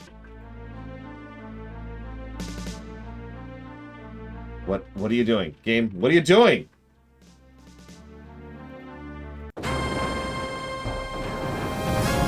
That's the ideal in Uneruth, yes. I can't skip this. Oh, there we go. We can skip it. We're cool.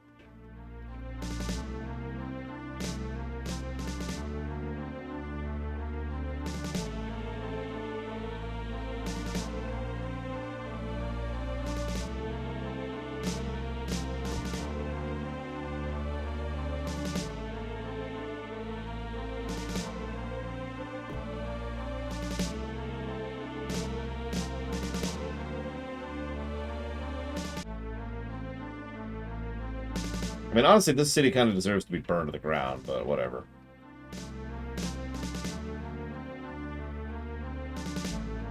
having successfully gotten this far.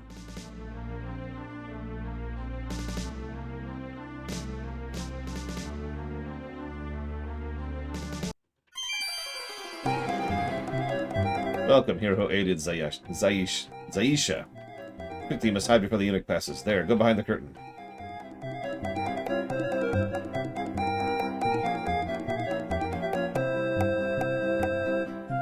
The Dark One, Adavis, can be seen from the balcony off the next room. All are forbidden to watch what he is doing. If you wish to watch him, you will need to sneak through the next room. We will try to aid you by distracting one of the eunuchs.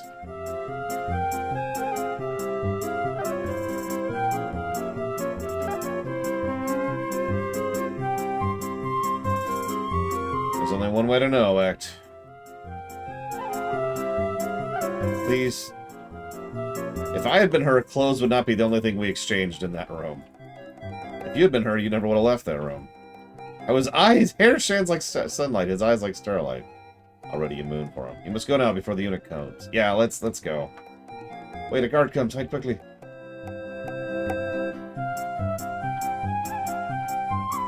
There's an uprising in the city. The people are trying to break down the gate. You must watch out for strangers. A stranger? In here? Whatever would we do? I can think of several things. Shh. But you, Burley, you'll protect us from strangers. No stranger could possibly get past you. This is, of course, true. No one can get past me. And perhaps you should go back to your watch. We feel so safe.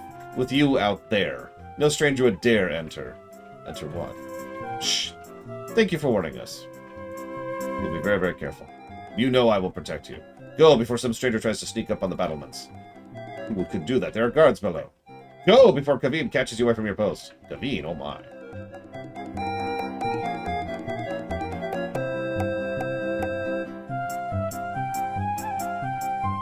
What a pretty smile. His teeth like pearl.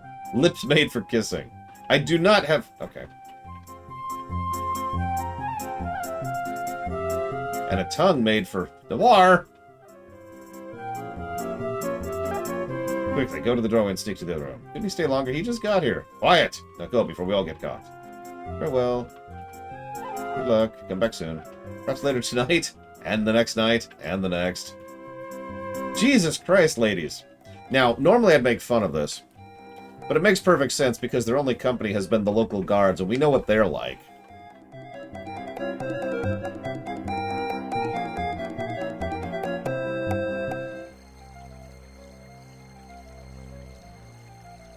Okay, I can't even... Alright,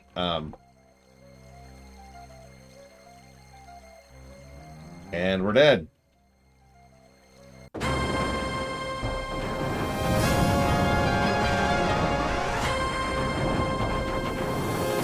So...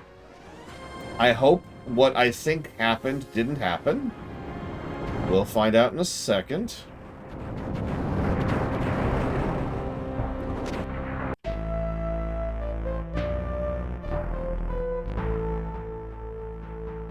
Here we're on the instance timeline.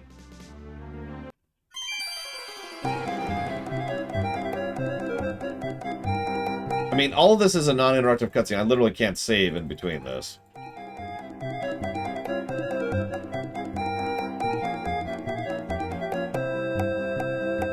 I sure hope not, Linnea. Good lord.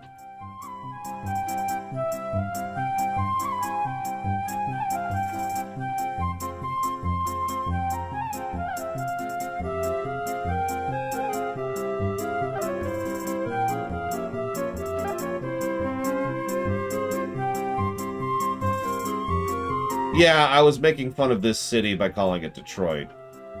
Good Earth, that's the...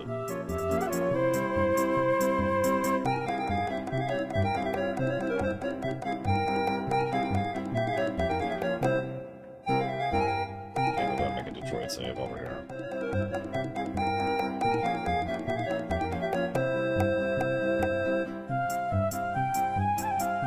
I don't understand the question, Magister.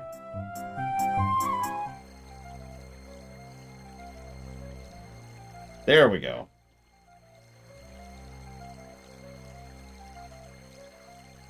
Okay, it's not what I thought it was. The controls are just kind of bad.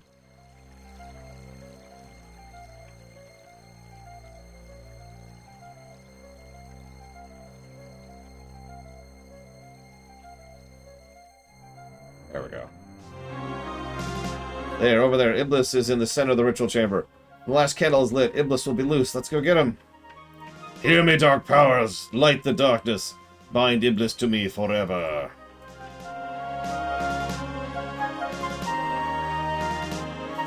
I don't know where the Detroit meme started, but there's a movie where someone's like, there's an evil mob boss. The evil mob boss is like, huh.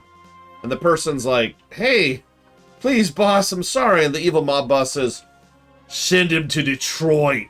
And the guy starts screaming, like, no, no, anything but Detroit, please, God, no. And there are several other examples of that. But in popular media, Detroit tends to be perceived as a really horrific city. Okay, so let's just wait a second, see what happens. No reason. Actually, RoboCop and, oh, I forget the other one. There's another one that are both kind of based on Detroit. No, hazardous. And the idea behind both is the same thing. Okay, so I thought we'd get another game over, but whatever.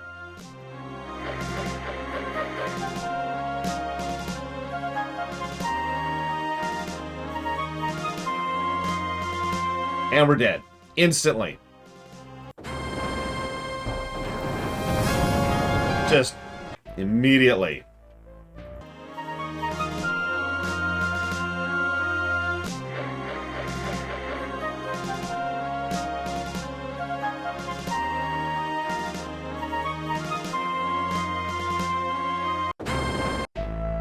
I really hate these controls.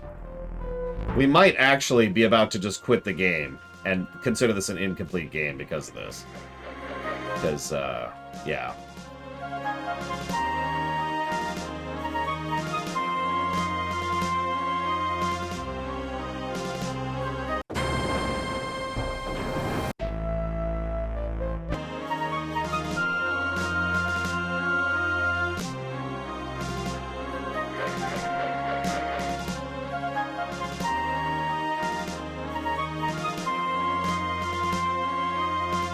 No, it's a minigame, Linnea Ruth, so I kind of have to do the minigame.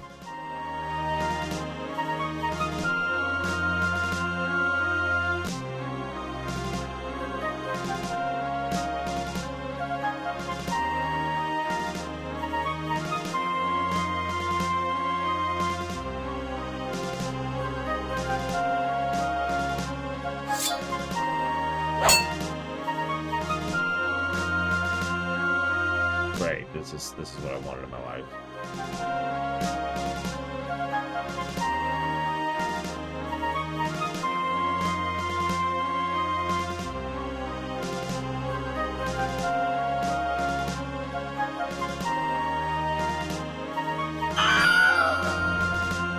Careful, Master. There's some sort of spell between the pillars. It won't let your magic or anything alive through from the outside. We've got to stop the last candle from being lit.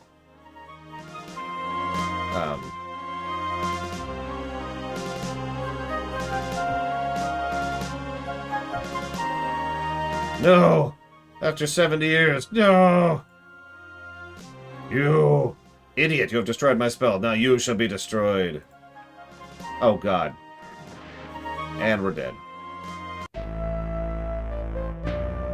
gotta do that whole thing over again.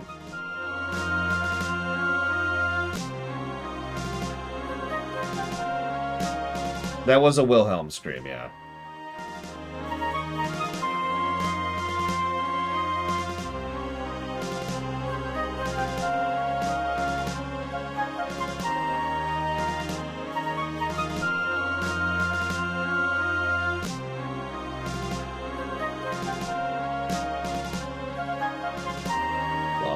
Guessing game.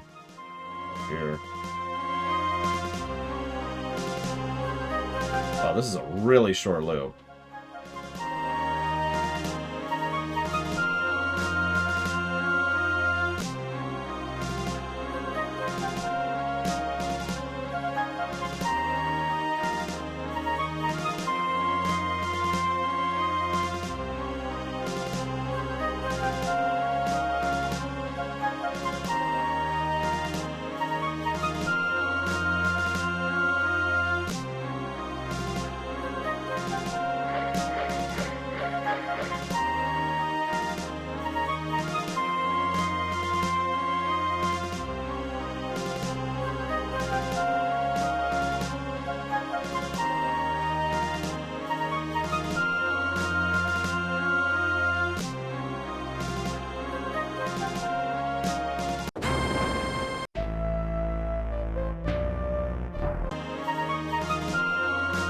Some people like using the Wilhelm scream. Some people really don't. Shrug, honestly.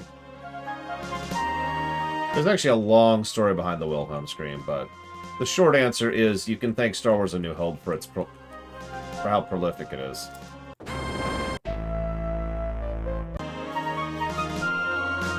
So, like 77 or whatever.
And we're dead. I'm not sure if the Wilhelm is ever in the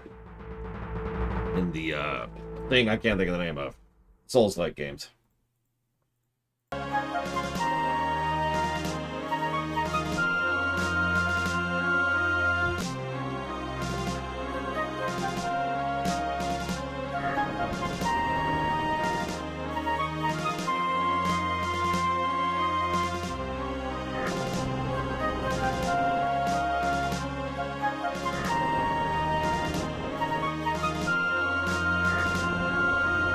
Epic final boss here.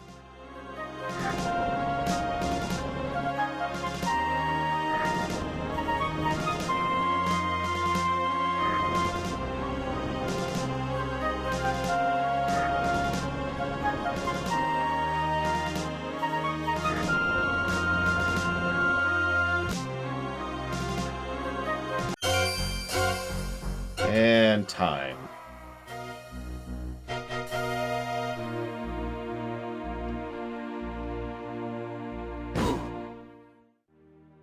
Thank you, Master. Now I can take Iblis back to the tomb where he'll be safe for another 1,000 years and a year. Did we just get... Okay. I knew I would remember it. The real prophecy is... 1,000 years and a year, so shall Iblis be caught in the tombstones of the city where he and I once fought, until moonlight has been captured twixt Scorpion and Drake. Then comes a hero from the north with ancient powers awake. Led in followed by a dark one, guide to deceit and despair, passing through the trial by fire, trials of water, earth, and air, passing through the door unopened, burial that yields to none. By my name of Suleiman, so shall this be done. Come at last unto betrayal, and to he who waits behind. Seek ye then to capture Iblis ere he rises unconfined. Else shall come the night eternal, darkness overshadows light, unless a hero seeks the darkness and restores the wrongs to right. Bye, Master. Been fun.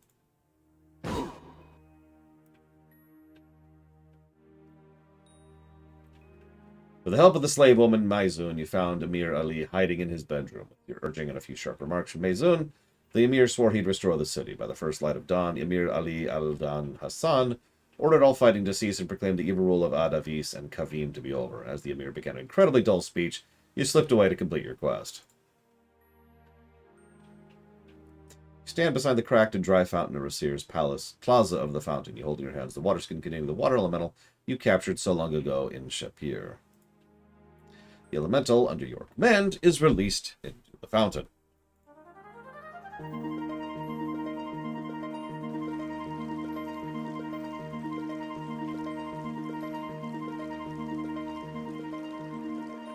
Stare in wonderment.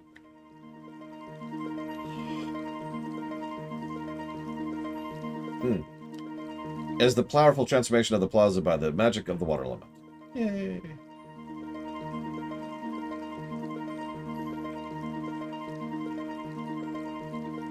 The Sultan personally sent me to return you to his palace, hero of all Shapir.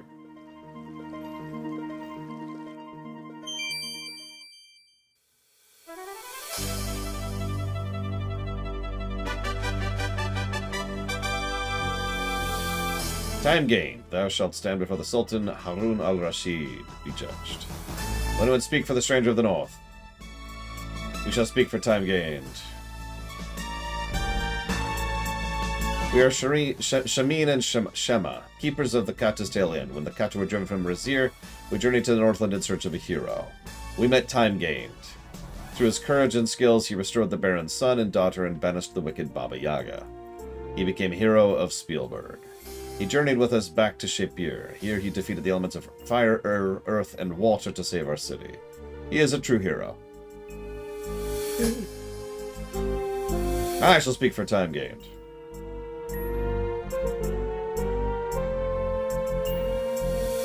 I am Enchantress Aziza.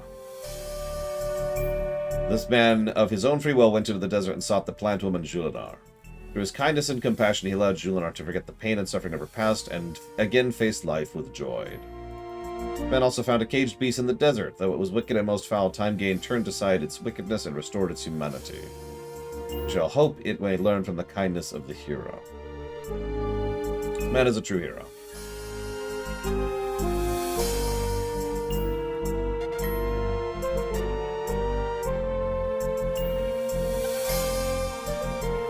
I am Zaisha, daughter of the Emir Ali al-Din Hassan. In order to escape the repression of my homeland Rasir, I asked the stranger for aid. At the risk to his own life, he helped me escape from the city. He is a true hero.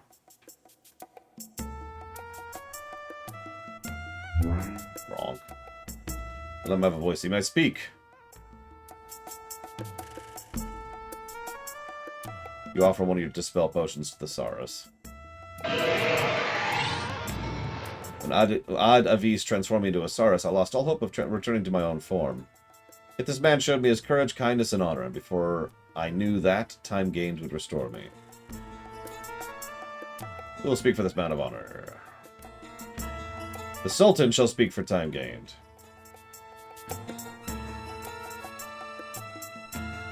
I am Harun al-Rashid, Sultan of this land of Shapir. I am the poet Omar, teller of tales for all to hear. By the words which have been spoken, by the deeds that have been done, I proclaim this man a hero. I now call this man my son. Royal adoption's actually a really big deal in Ottoman culture, so that's interesting.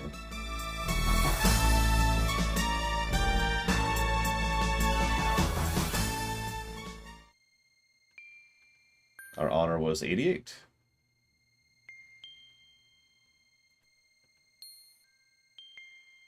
And we are not a paladin. Yay, 473. If you're not already done so, we encourage you to play Quest for Glory 2 again with the other two character types. Many of the puzzles are different or have alternate solutions. In the meantime, you're already a winner. Your hero will now be saved for use in Quest for Glory 3, Wages of War. I have no idea, Crazy Nurse.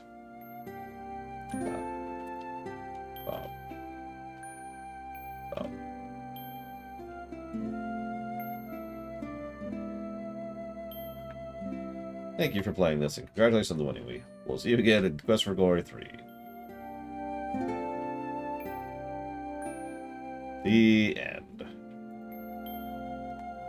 That moon is moving uncomfortably fast. Oh god, it's coming right for us! Yes, Quest for Glory 1, 2, 3, 4, and I believe 5 all allow you to play the same character throughout. I'm not sure about 5, because we're not playing it because feasibility. The streamability gap continues.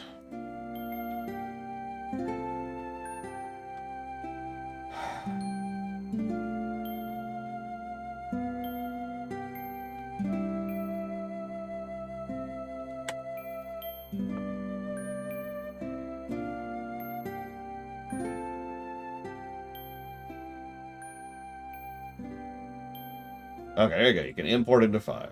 Inflamed.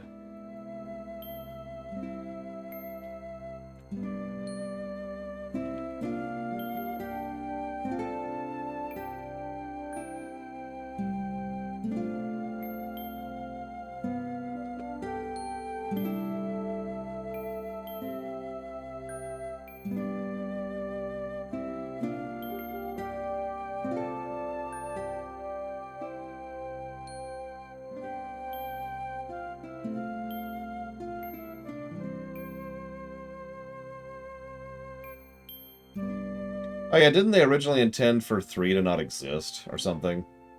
And then 4, up. And so the moon moves slowly through the starry sky above the mountains of the desert of Shapir. A hero bids a fawn adieu to his latest set of adventures in miserable ponds. Where will the road lead next? But wait, there's more to come in the next thrilling saga of Quest for Glory by Lori and Corey. Dun dun dun. Anyways, but yeah, the, oh my god, it's the evil one!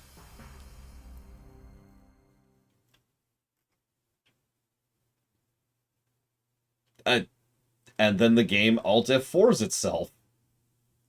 A little abrupt, but okay, you know, whatever. I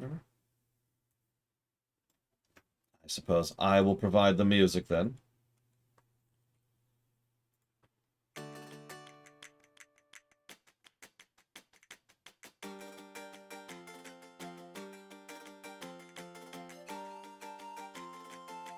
So, let me do the auto really quick.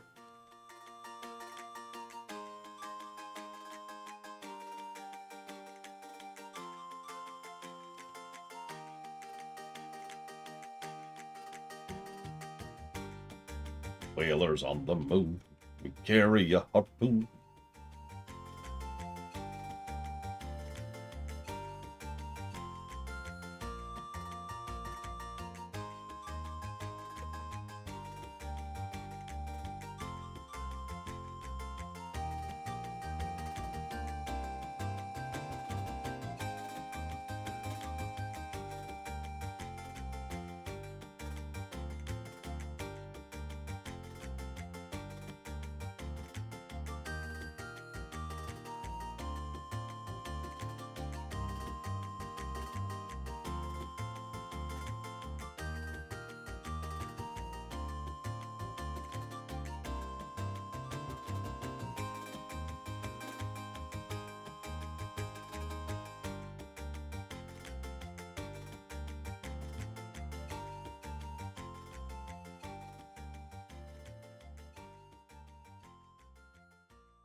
I did Time Lost.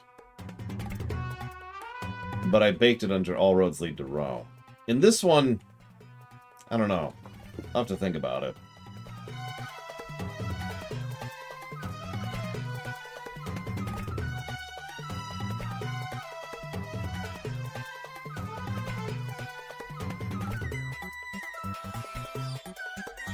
I'm ignoring your question, Sluggeretta.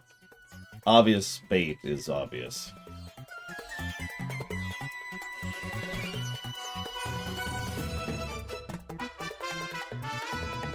Plus, I'm in the middle of doing the audit.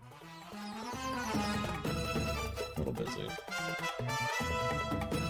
+7 to story. Net.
Okay, so I think we will actually give the replayability positive. I've been thinking about this for a few minutes here.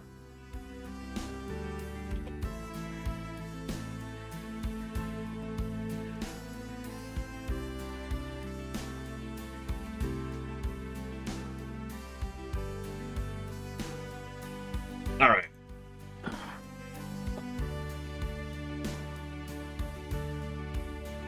Which gives us a net negative 16 to gameplay.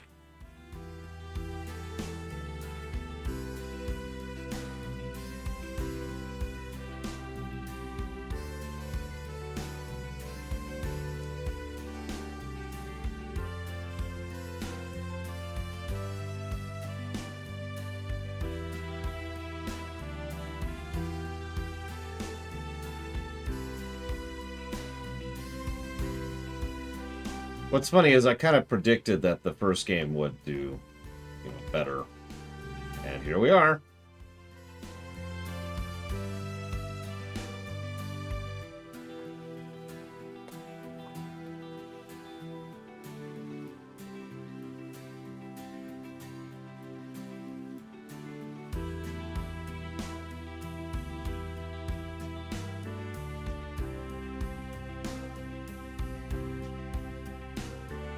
Oh, I screwed that up. All right.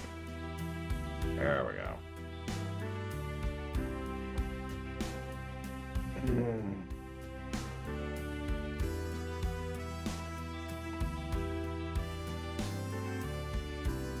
So, for the highlight reel, let's get that in there.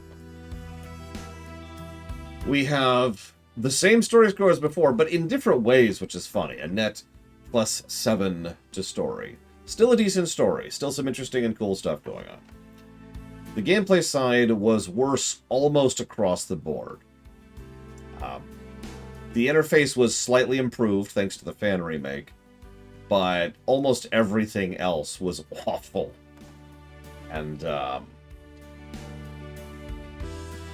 yeah, I don't know what else to add to that. I did end up giving a couple of things there, but we're not talking about gameplay. We're going to talk about this. We're going to do it in order, because this is for the highlight reel.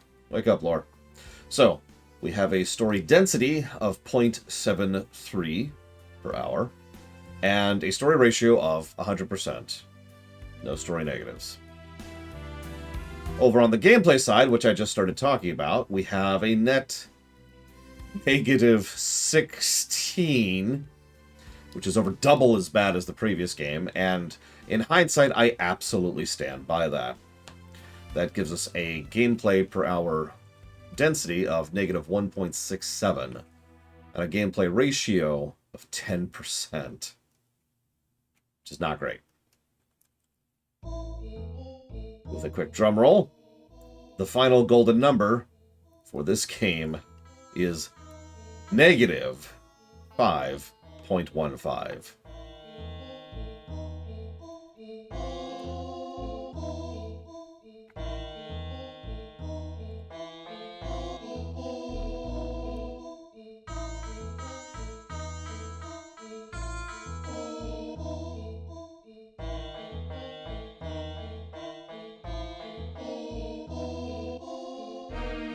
Looks like that's going to Zlartek. Who guessed -5, so we'll put that towards the messenger.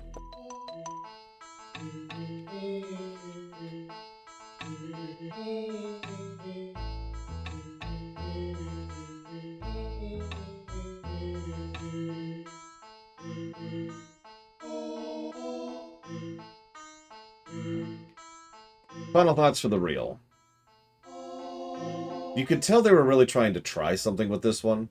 The combat system has certainly been effectively completely restructured. You just both win, Minerith. And they tried to have something approaching an overworld in terms of design. They didn't do anything with that overworld, but they were trying to have an overworld. And I do appreciate that they were trying to branch out the 3 classes a little bit more, having fully committed side quests for each. And the narrative continues to move forward in ways that I do rather appreciate. In fact, I would go so far as to say that most of the characters of the second game are more memorable and generally positive than the ones of the first game. So in several ways, it definitely moved forwards. But it is absolutely hampered by the fact that it's very clear that they had no idea how to implement any of these ideas. As I've said many, many times, a good idea badly executed is bad. There's a lot of ways you can look at this and be like, hey, but ugh. And yeah, this game has a whole lot more soft lock potential than the first game did, from what I can understand. There were multiple ways. Hell, we almost soft locked. We came one step away from being soft locking, having to start over or cheat in order to be able to progress. Thankfully, we were able to rob the smith, otherwise we would have been screwed. Walking into the final battle without enough daggers, which is why I bothered to go out to the desert to make sure to get an extra one. Not getting the magic rope at the right time, not having the right spells for the mage. I believe there's something... Oh yeah, if you don't have the shield as the fighter, you are dead. And you only find that out at the end of the game, too. And just stuff like that. There's a lot more ways that you can screw yourself out of being able to progress. And unlike in the first game, most of those either take too long to come into fruition or are not very obvious. And that kind of sucks. I think at least part of this is tied into the other two features we've actually already talked about. One is the heavy trigger focus, where a lot of event flags are mandatory to progress. And the other is the calendar, which is set in stone. And I think both of these, while interesting ideas, have kind of completely destroyed the actual game that we got. And that's just my opinion on that. This is probably a game that fits in the category of, if you know what you're doing, it's good. But as we've talked about many, many times before, if you know what it's doing, it's good. It is not actually good from a neutral review perspective. So I stand by that -5 score. Now I have some paperwork to do and a highlight reel to throw together. But when we get back, we will go ahead and start Quest for Glory 3 today. And I believe we'll actually be back to just playing the originals at that point, with no remasters or remakes or fan makes or whatever. So, I hope to see you there.